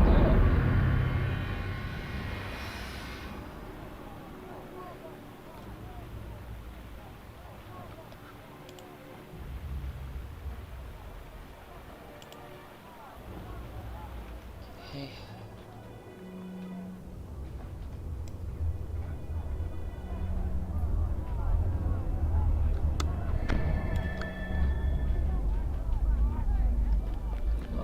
Seriously, I'm pretty sure the page will be here.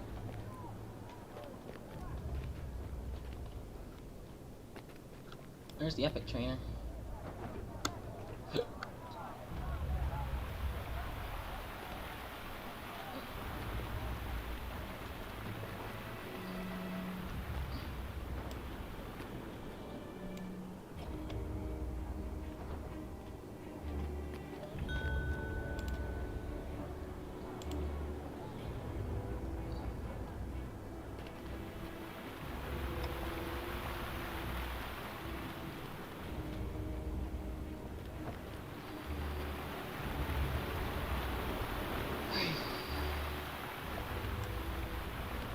I'm gonna have to go rebuff real quick too.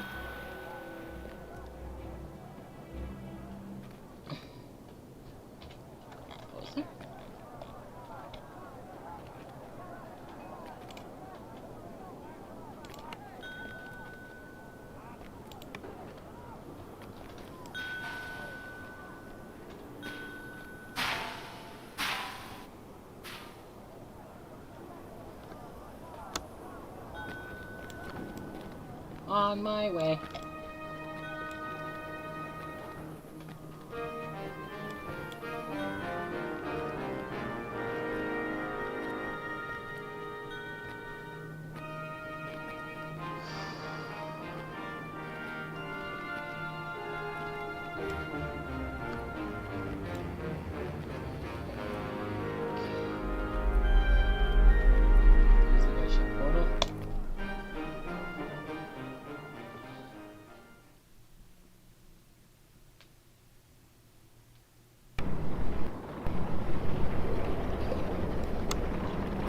Out of range, man.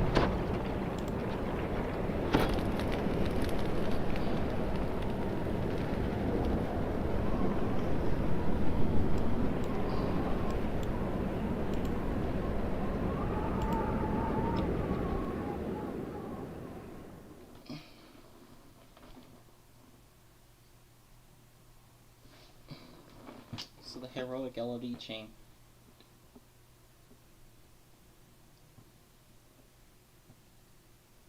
all your accomplishments, you have transcended the title of hero. There are a talented few who can teach you about what fate lies in store. Oh well. Yep.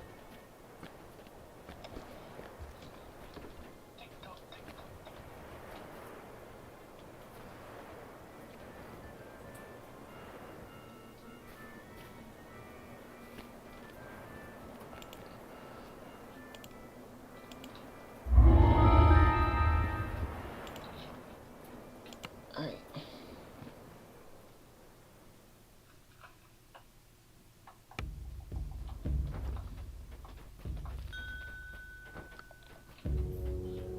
Oh, that was a hireling that left.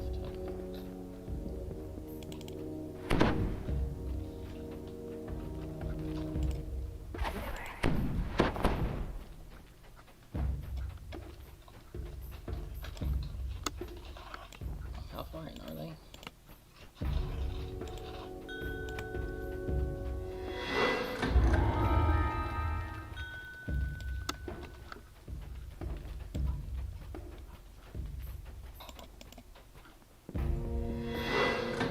The novice who accompanied Noman lies on the ground in the hallway ahead.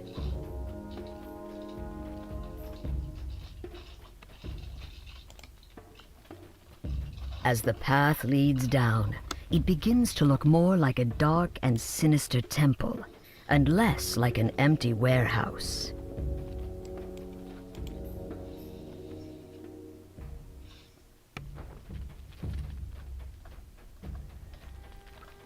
Inquisitor Noman stands next to a strangely confident-looking drow. They seem to be finishing some elaborate and unholy ritual. What? Surprised I am not who you thought I was?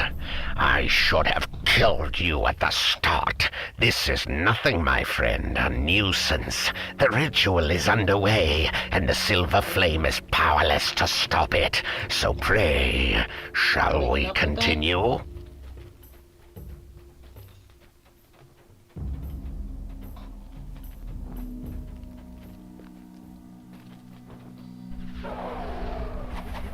Stand aside! Let my minions kill this filth!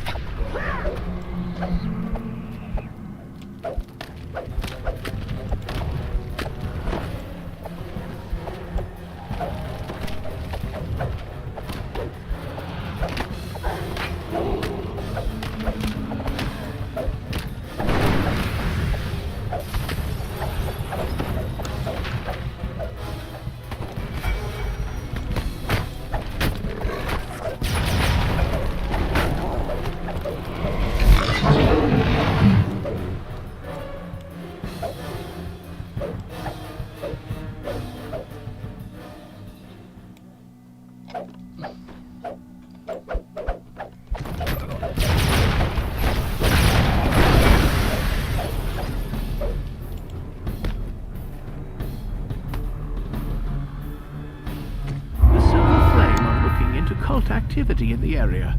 Your help would be greatly appreciated.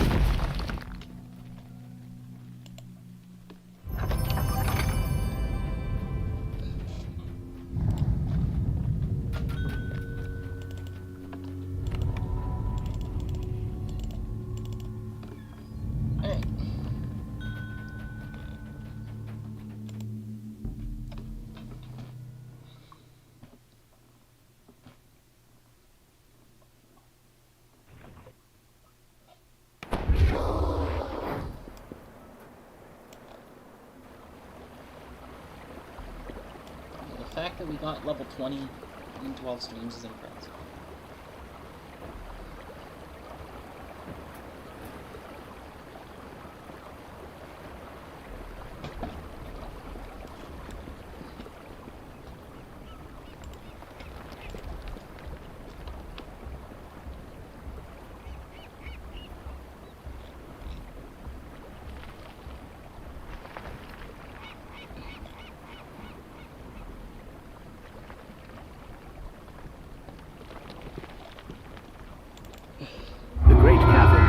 By the cultist spell worries the silver flame. Someone will have to brave its depths for them.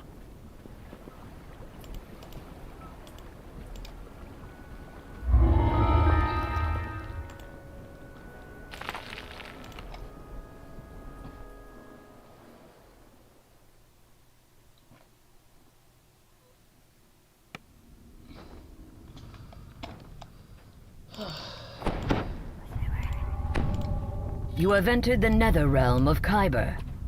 A magical barrier built by the Silver Flame glows on the path ahead.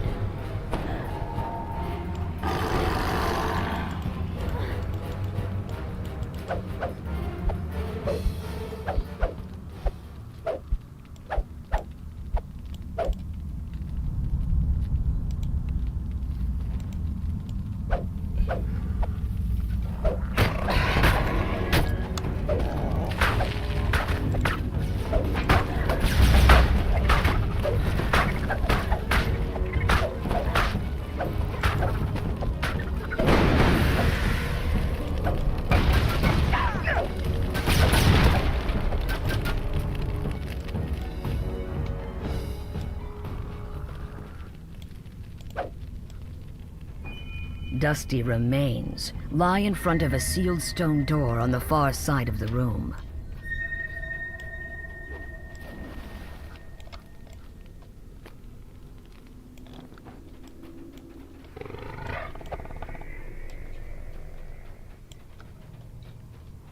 Hot, stale air blows into the chamber as the stone door slides open.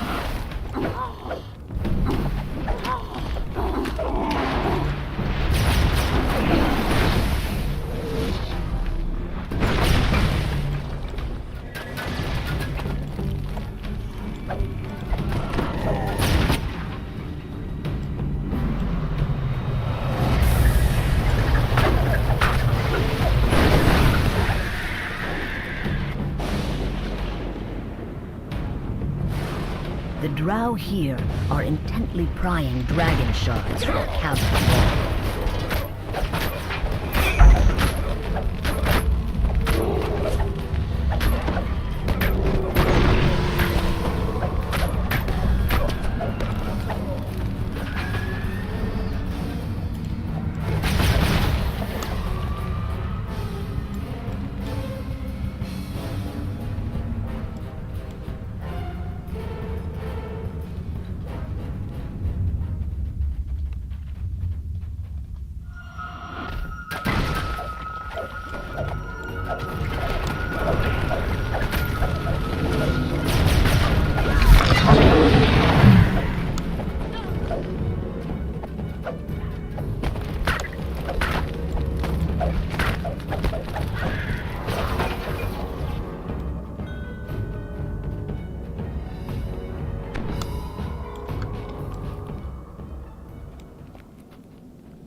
Flickering torchlight illuminates a curiously well-worn path.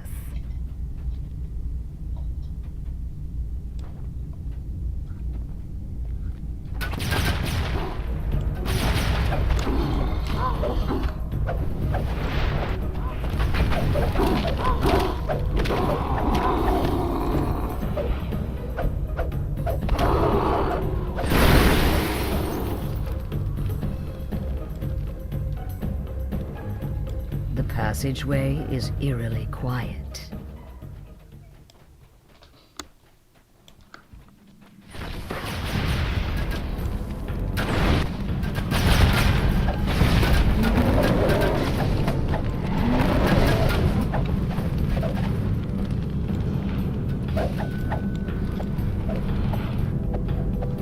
Plague Reaper get ya?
How huge?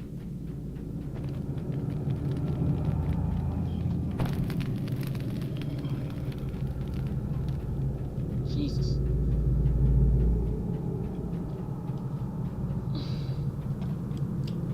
I've got both crests. This magic barrier is different. It is flanked by a pair of empty sockets. Go for the optional?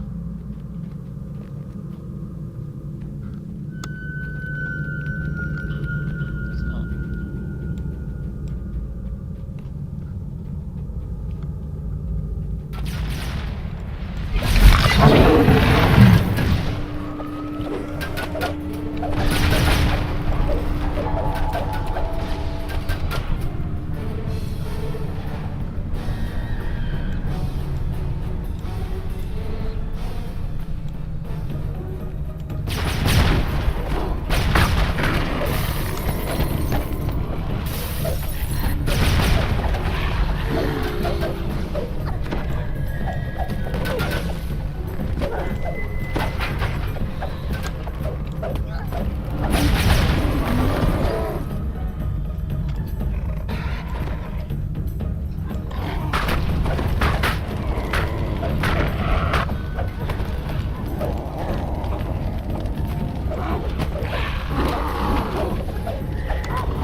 Grows more oppressive as the path drops deeper into the heart of Khyber.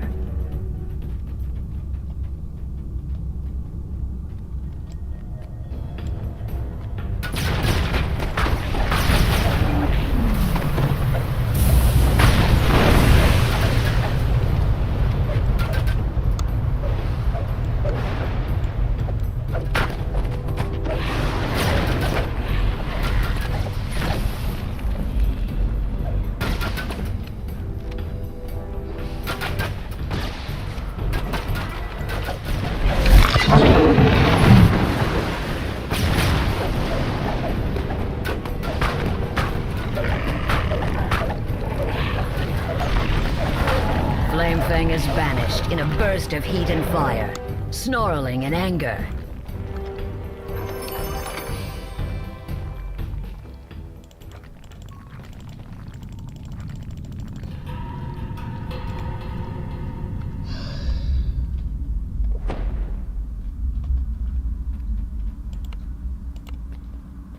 That's honey hair dye.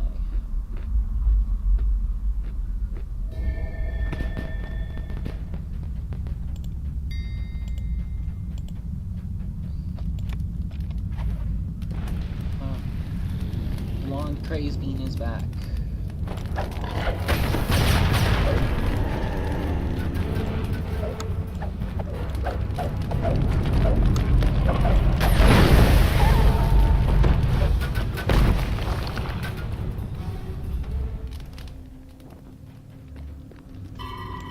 A drow magic barrier bars entry into a massive cavern beyond.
Ooh.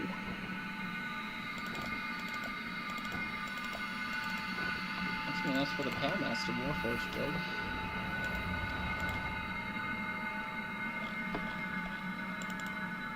Something is waiting in the lowest depths of Kyber. Something that the Silver Flame does not want getting out.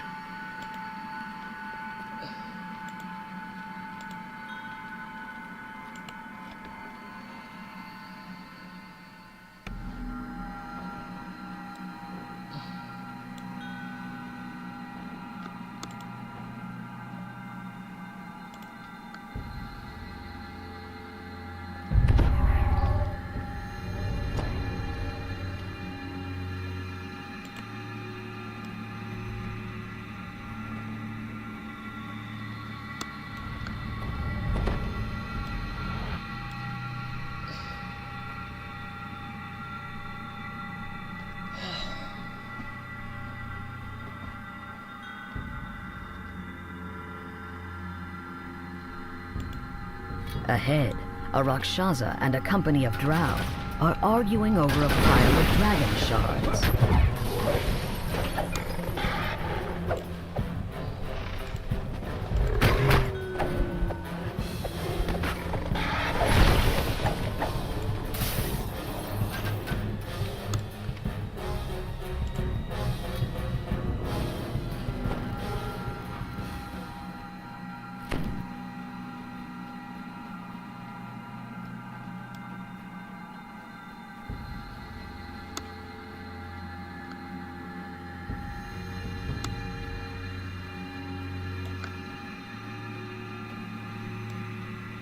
Strange glowing spiders are locked in battle with some kind of spirit made up of pale blue flames. The spiders are devouring the flames, absorbing them into their bodies as they attack.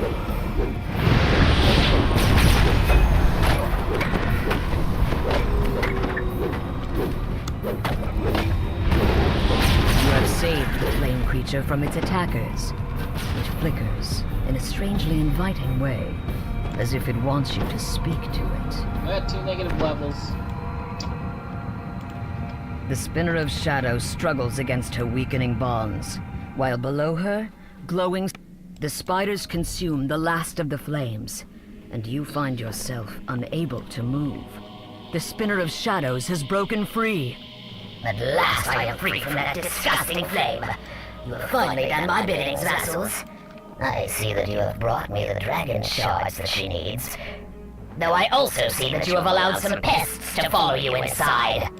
The demon overlord glares down at you with contempt. The stink of Eberron is on you, mortals. I will turn my attention to your world in due time. But for now, it pleases me to let you live. Someone must witness my return and survive. Destroy these intruders, my lady! One of the Rakshasas growls. We will report your glorious release to the world. Now let us leave this place. You must help us release the other demon overlords. I will do no such thing. Now that I am free, I have no need for the other overlords, or for you tedious lords of dust. Not when she awaits me. Now be gone! A burst of blue flame suddenly erupts in front of the demon. The Spinner of Shadow screams and scuttles back into the darkness. You feel her grasp on you slip as the Silver Flame Guardian speaks. Hold, demon. You have not escaped yet. Some of the flame still burns here.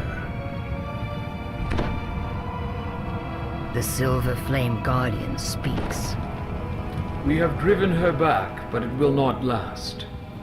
Destroy her spiders. They have consumed the essence of the silver flame that holds her here. If you can light the wards again, she will be imprisoned once more. Quickly now. She returns.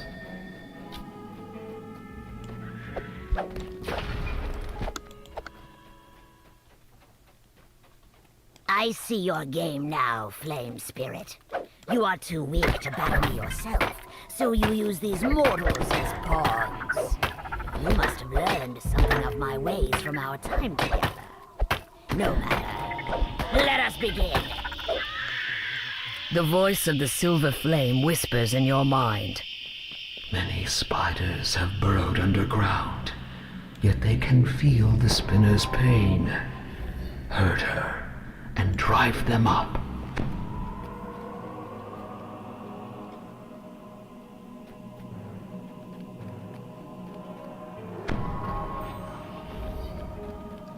Oh shit, I'm about to die.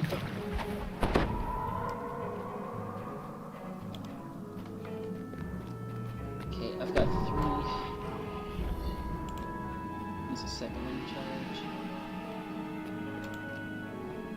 I need 4. Okay.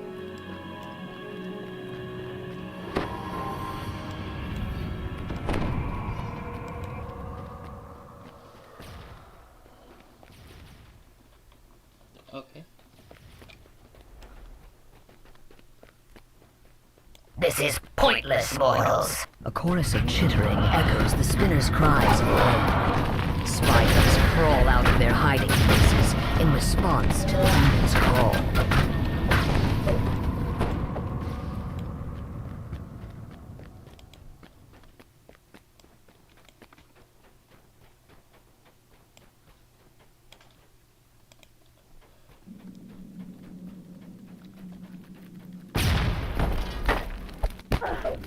Once more, the demon's voice echoes from the shadows above.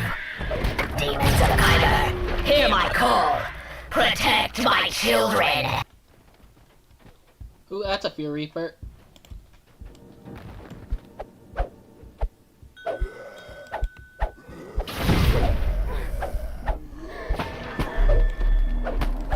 Reapers, kill me.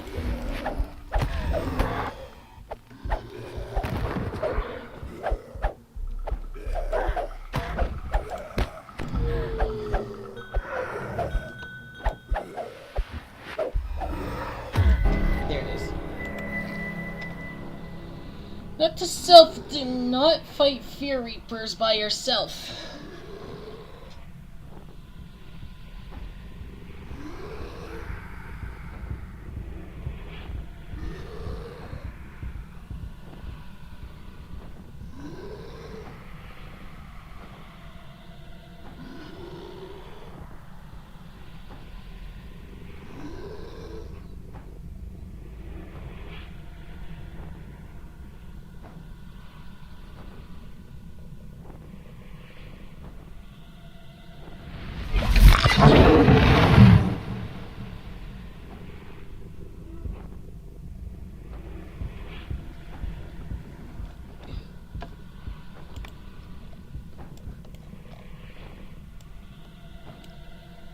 A feeling of dread overwhelms you, as if darkness has entered your very soul. The spinner of shadows has returned to the battle. Anyone want to come get me? I'm dead. To the east, slightly northeast, and next to a Fear Reaper.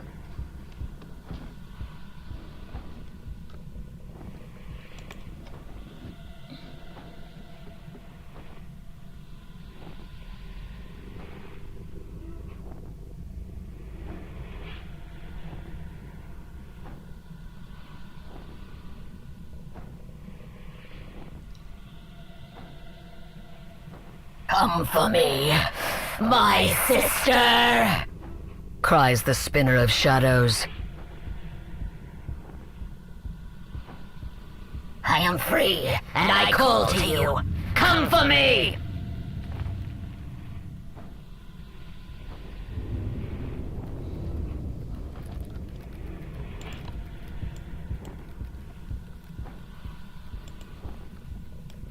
The spinner of shadows decides to change tactics.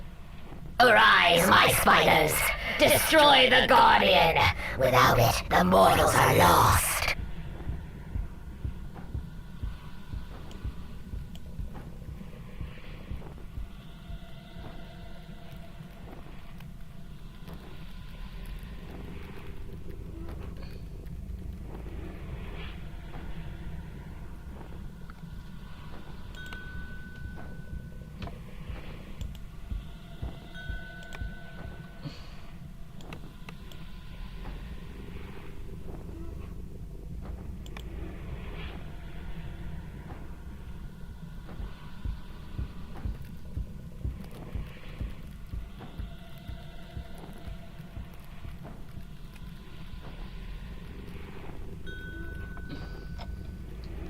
And everyone died.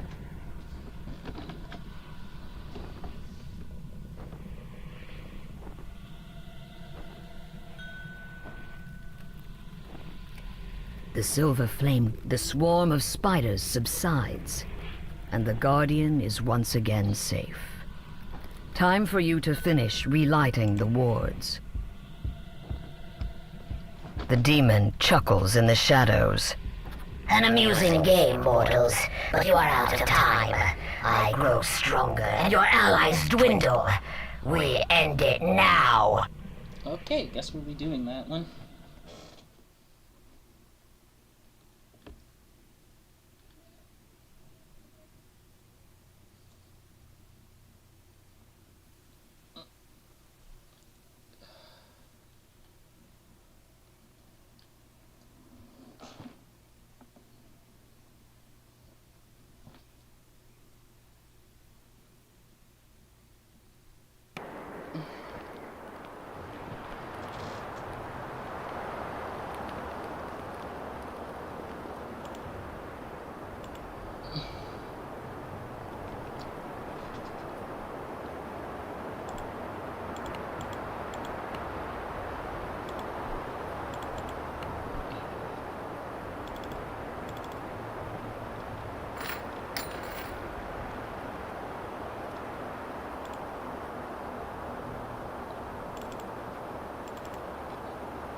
Oh yeah, respawned in Giant Horde.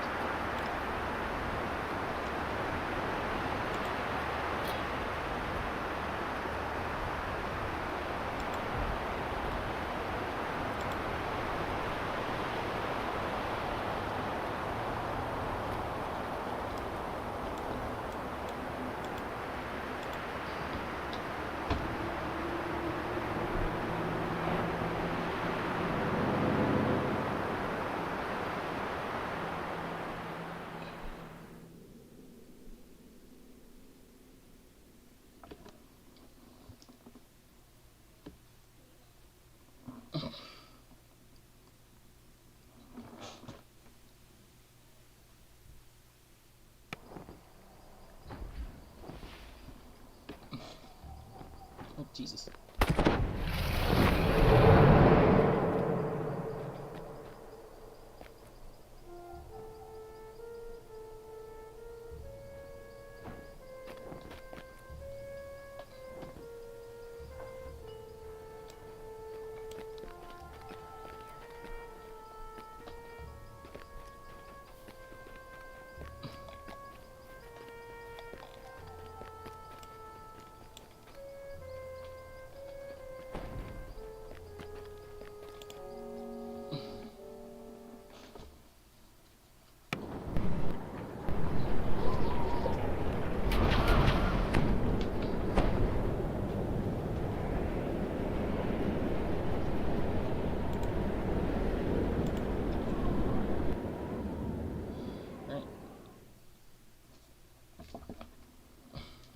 What you doing, Aaron?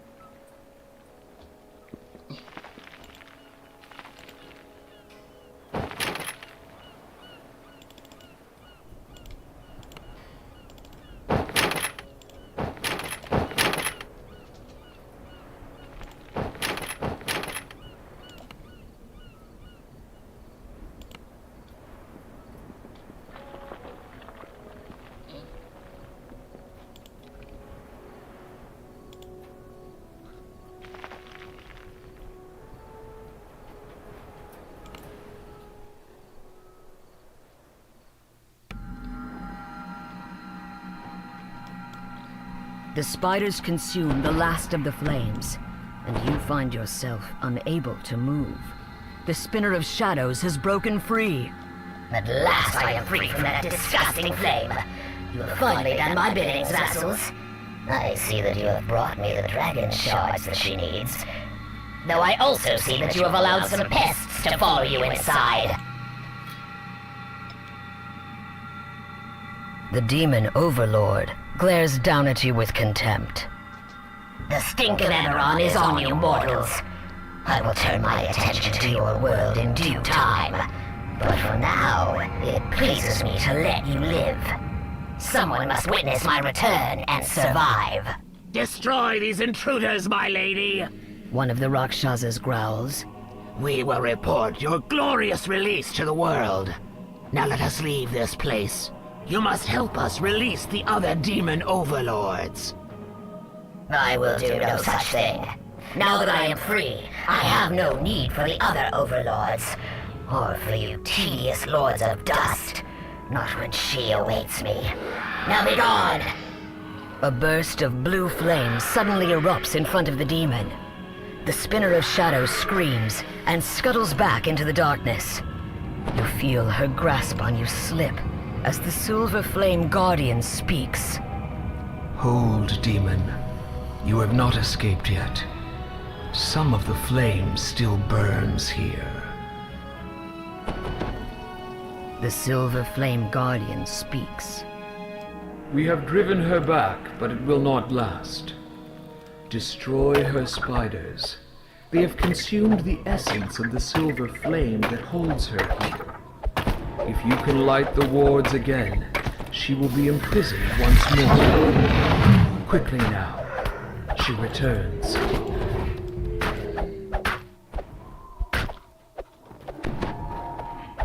I see your game now, Flame Spirit. You are too weak to battle me yourself, so you use these mortals as pawns. You must have learned something of my ways from our time together. No matter. Let us begin. The voice of the Silver Flame whispers in your mind. Many spiders have burrowed underground, yet they can feel the spinner's pain. Hurt her and drive them up.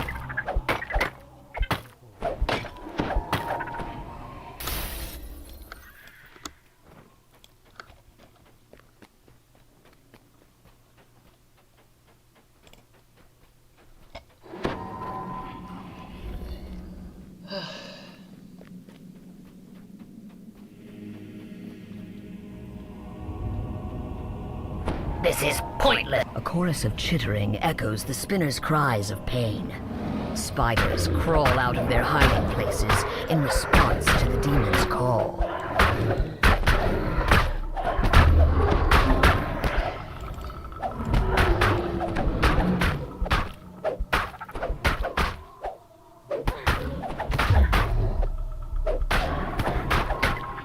Once more, the demon's voice echoes from the shadows above. Demons of Kyber, hear my call! Protect my children!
A feeling of dread overwhelms you, as if darkness has entered your very soul. The spinner of shadows has returned to the battle.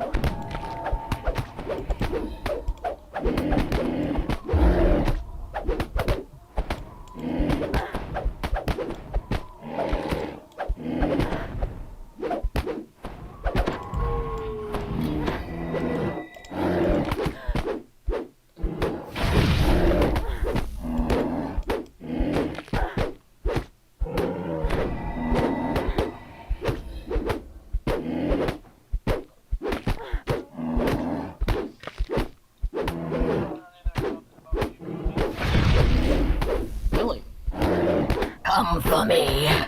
My sister! I am free, and I call to you. Come for me!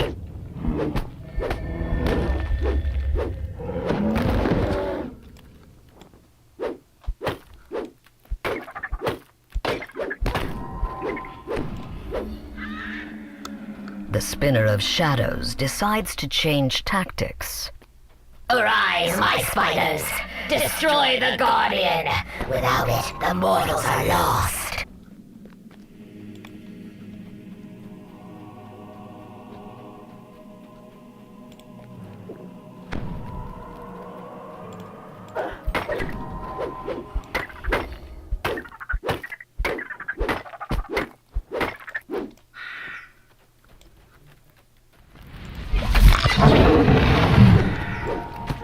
That's a Geraldine.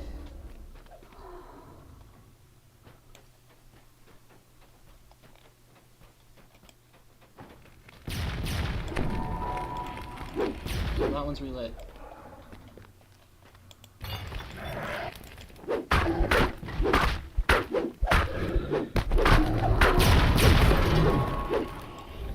Can someone heal me?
The swarm of spiders subsides, and the Guardian is once again safe.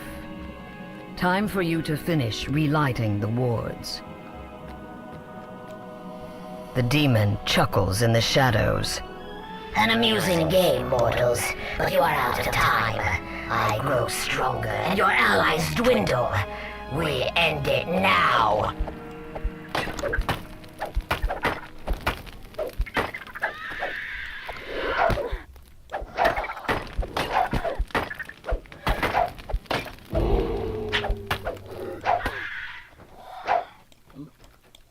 I'm getting chased by the Spinner of Shadows.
soon. She will be here soon, and I will be free of this place forever.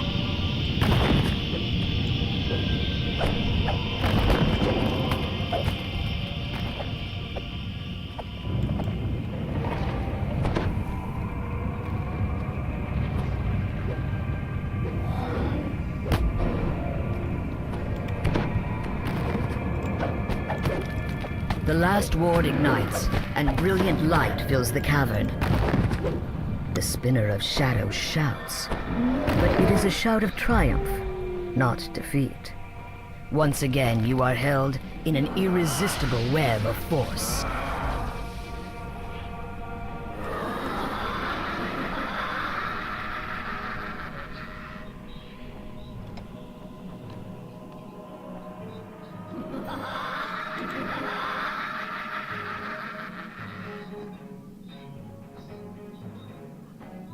She's here. I called to her across the worlds, and now she is here.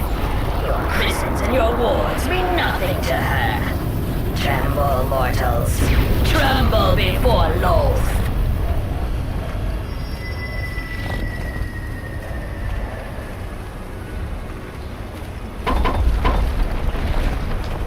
Okay.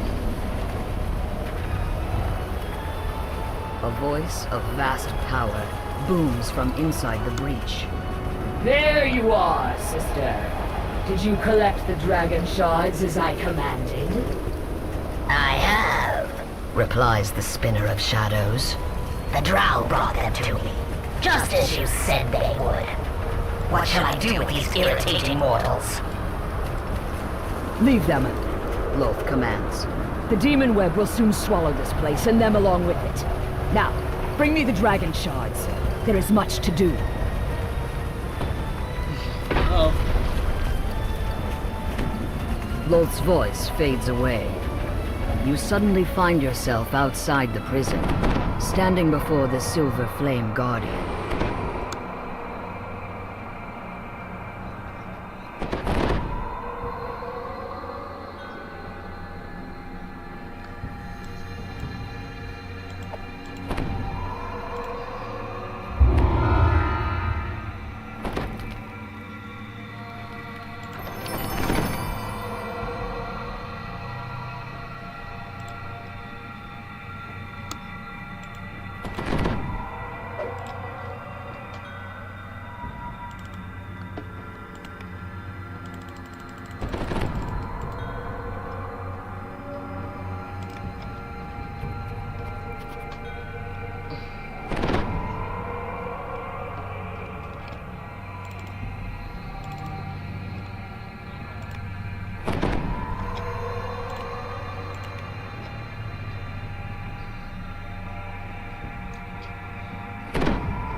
This is...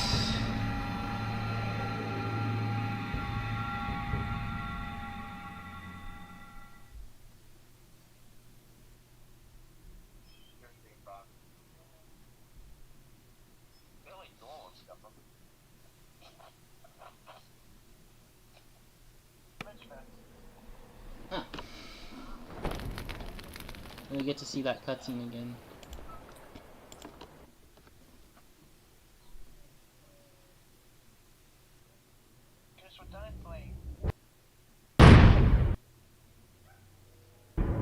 Mistress.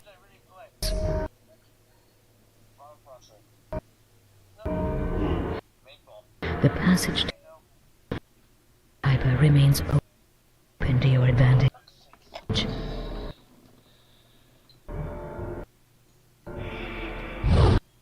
The Drow of the Underdark will not fail you.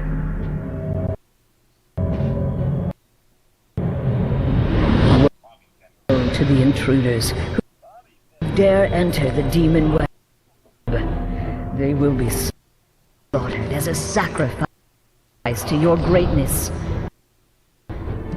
Even that fool Elminster will not hinder the darkening that will consume Toril. Nothing will stand in your way.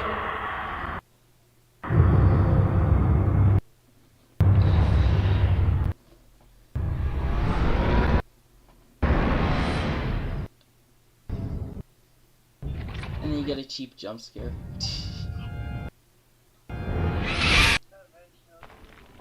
Okay. The gatekeepers, a special druidic order, are looking for you in the Great Chamber, where you battled the Spinner of Shadows.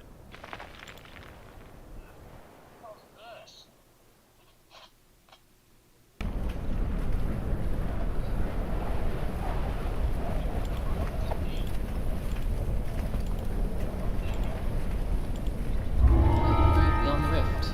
Yeah.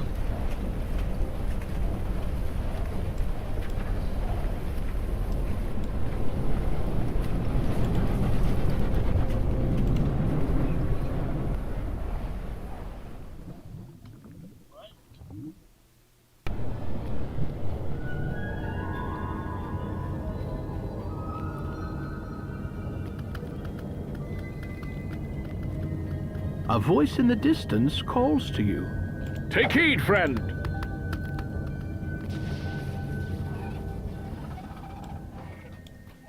Ye are a stranger here, I'm thinking. What brings ye into the demon web? Ye must have come through the rift that she made. The rift to the other world. Perhaps ye have come to mend it. 'Tis no small task. I can aid ye in all this, but it will not be easy. Come with me.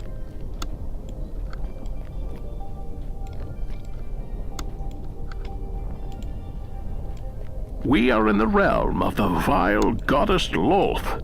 She and her sister, the Spinner of Shadows, are the source of thy current troubles. 'Twas only possible for me to come here because Loth let her guard slip when the rift opened, and I cannot easily leave the demon web until she slips again.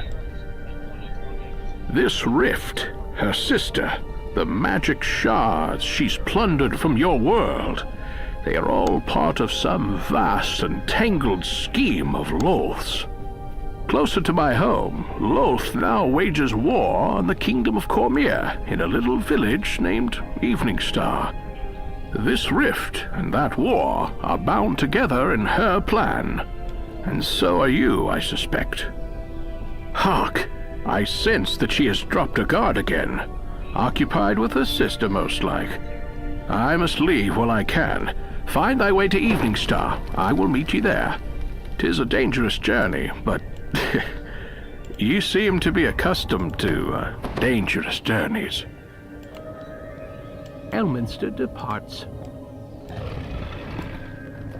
The demon web sprawls out before you. Somewhere in this chaotic maze lies the path to the place Elminster called Evening Star. The hunched creatures ahead make some strange and disgusting sounds as they root through old bones. They produce even more disgusting smells.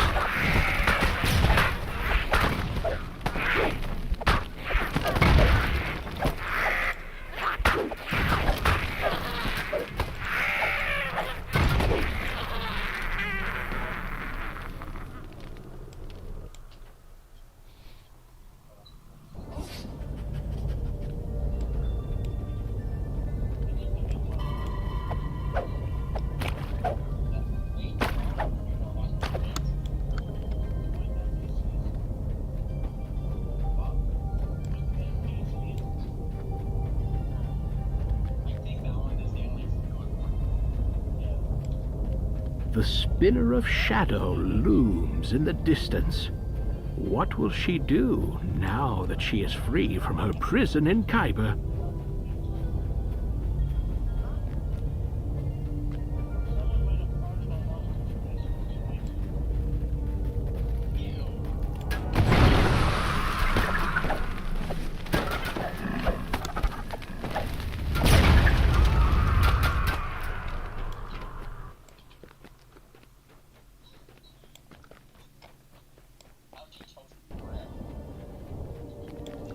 What?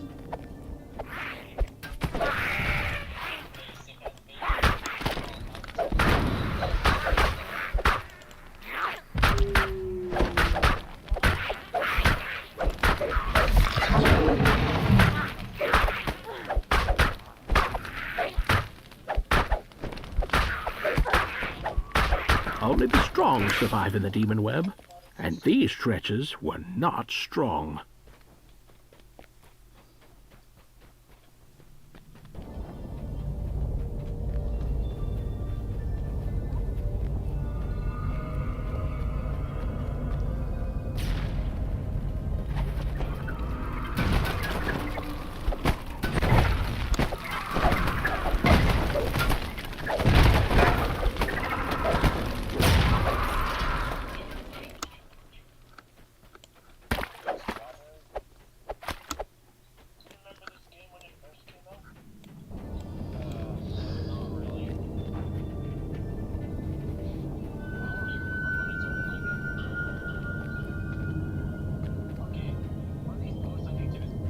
Far away in the center of the demon web is a vast structure that can only be Lolth's lair.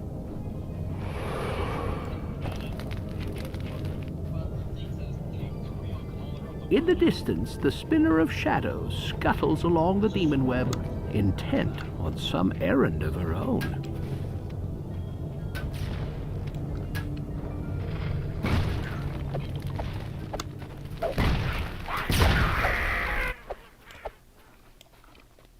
Shrine over there.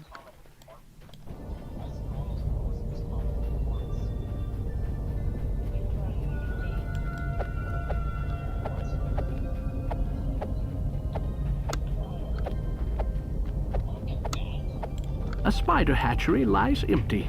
The brood it bore has already consumed the weak and the slow. Then fragments of long-forgotten worlds lie ensnared in Lolth's web. This will be the fate of Eberron unless you find a way to repair the rift that is slowly consuming your home.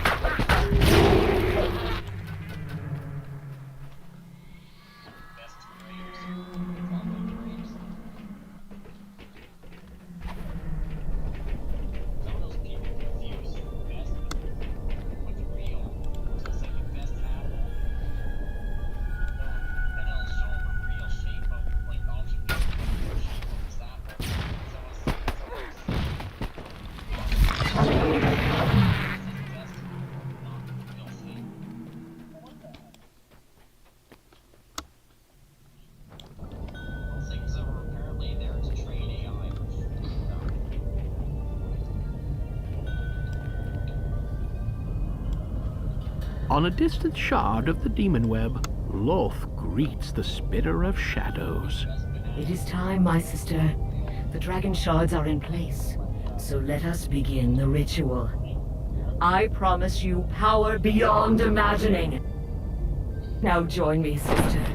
Let go of your physical form and join me. Become greater than you ever were. Become one with Lolth.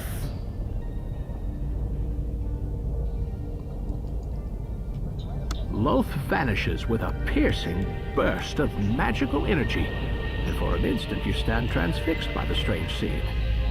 Then a sudden onslaught of the Spider Queen's servants snaps you back to the situation at hand.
Ahead lies a glimmering magical portal. You have no way of knowing what strange new world it leads to, but at least you find yourself in a vast cavern of stone deep below the surface. If you are to find Elminster, you must first make your escape from the vastness of the Underdark.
The sound of battle has alerted another colony of deadly spiders.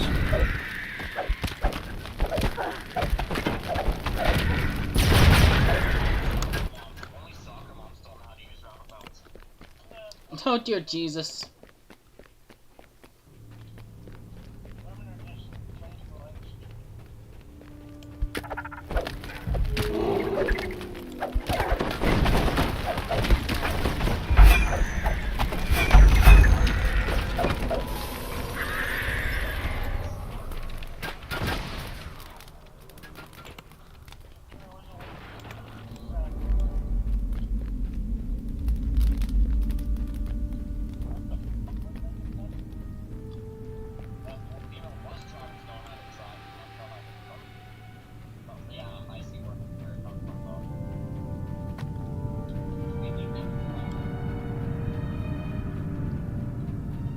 You have stumbled into a group of heavily armed drow.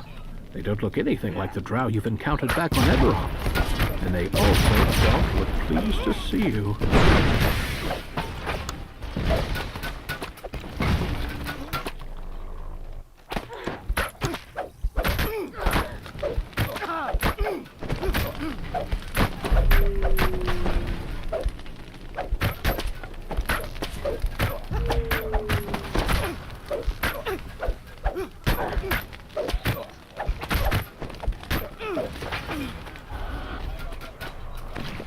Okay.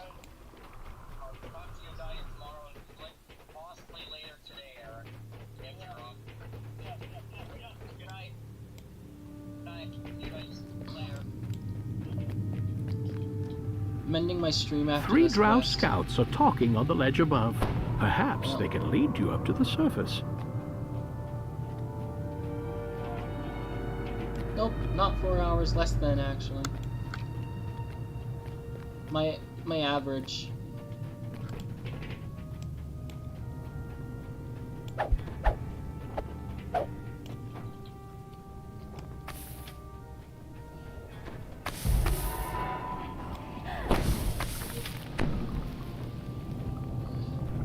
A magical portal lies ahead. If the scouts are right, it will take you closer to the surface. The drow patrol you saw before is taking a break on the other side of the ravine ahead.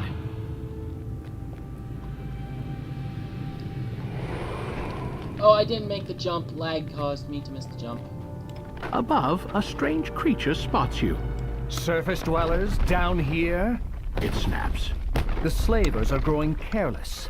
I shall have to clean up after them. Ooh, Carnage Reaper.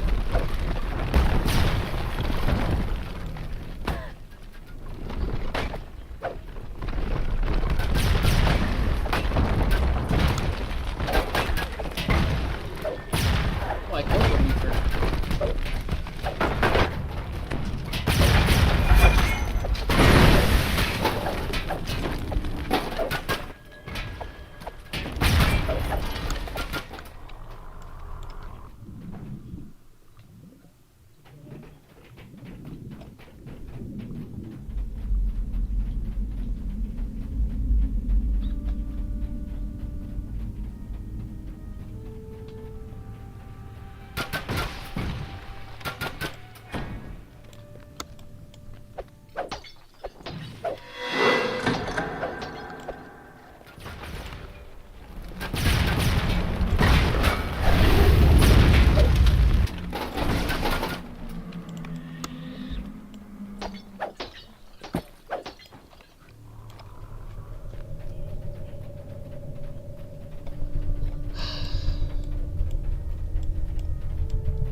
2 spiders stand guard in front of the gate, almost as if they had been ordered.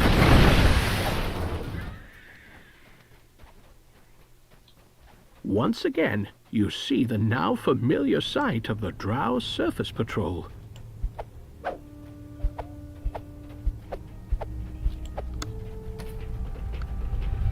A small but well-guarded Drow outpost lies up ahead.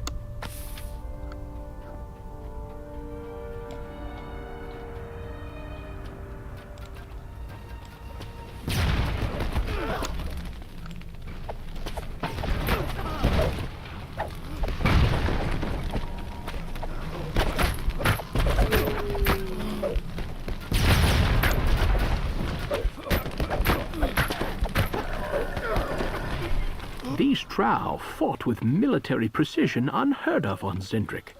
Even so, the defender of the outpost is finally dead. You may freely pass through its portal, to learn what lies beyond.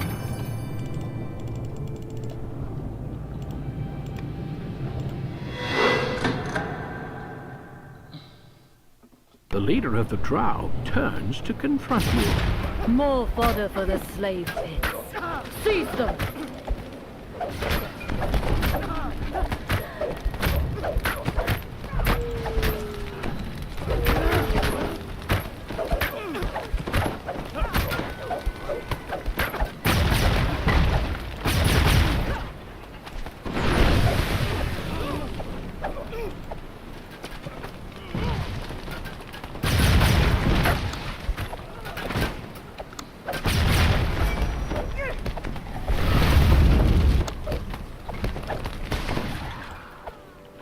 A voice from inside the cage calls to you.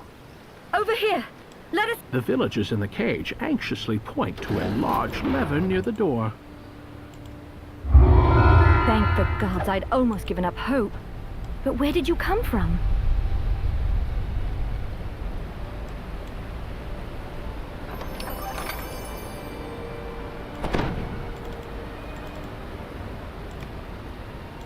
Okay, we have arrived at Evening Star.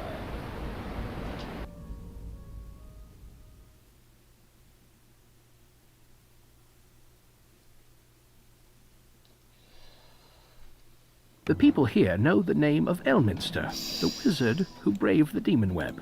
Some call him the Sage of Shadowdale, others the Great Oversorcerer. If anyone can fathom Loth's plans, Elminster will. You have a good night.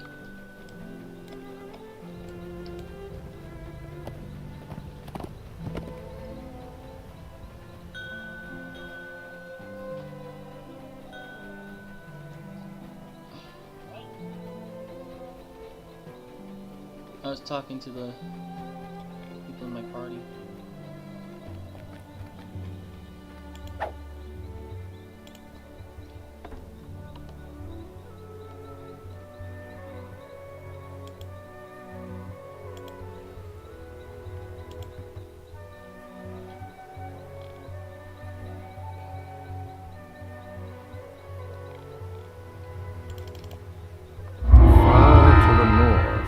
In the Stormhorn Mountains, monstrous war bands in number have been seen.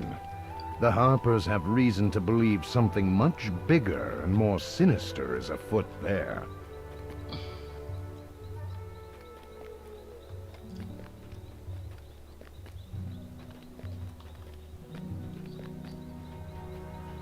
I think what we're gonna do now is go talk to all the epic... Where's the fate spinner?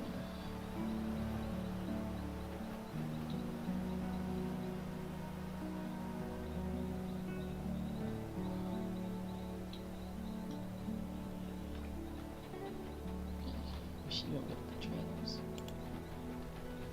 There she is.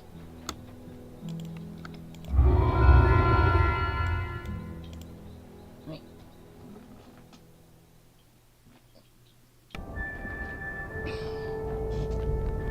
So we're in the Epic Destinies area.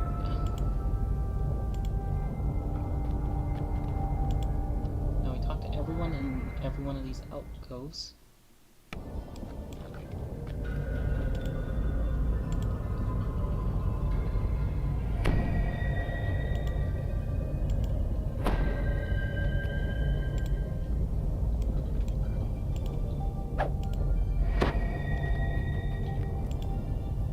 See, talking to... Unlocking all the epic destinies.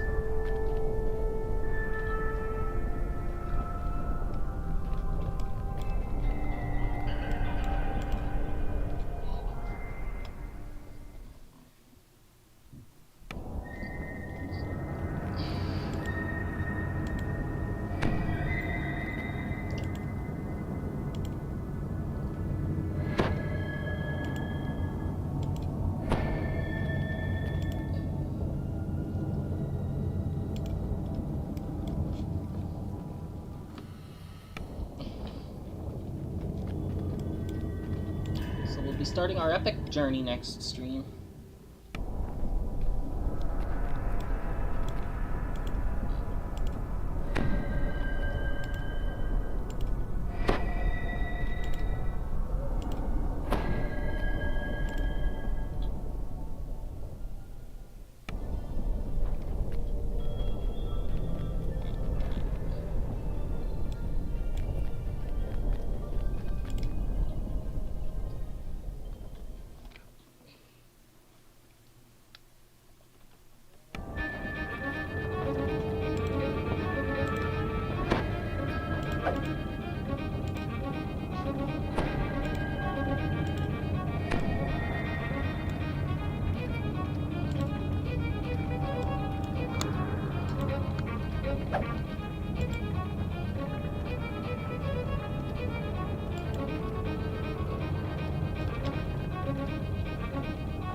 Get our mail, and then that'll be it.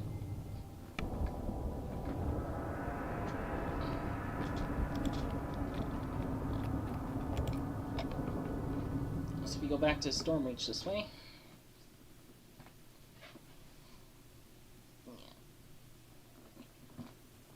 So I don't know how far we're gonna go with our epic journey. My safest bet is probably go to level 26 or 27 before TRing.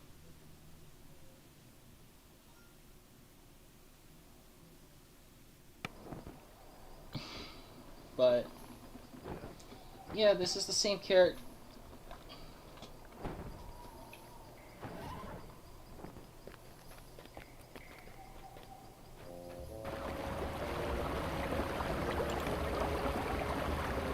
Yeah, because we didn't do these three quest series on Heroic. Borderlands,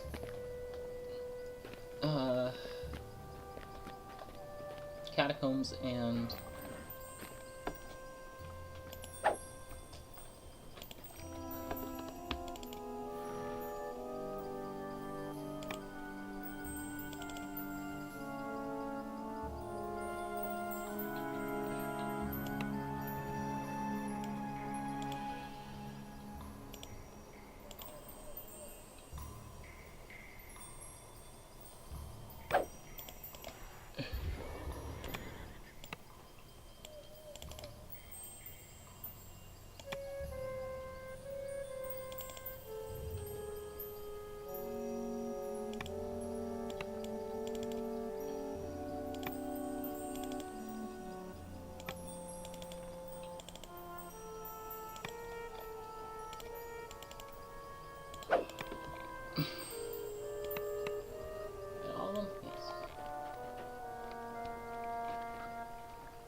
Check our companion.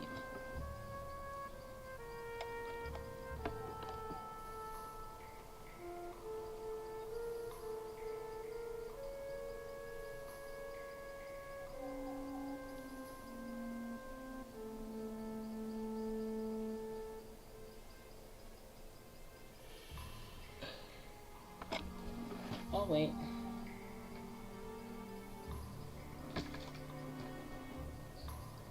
Damn this.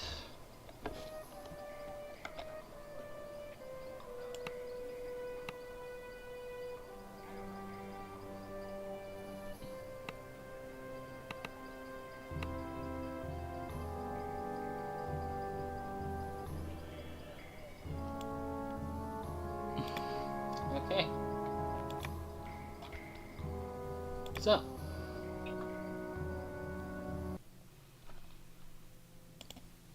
that concludes today's show. We've hit level 20 in 12 streams. Shakira, did I hear a laugh?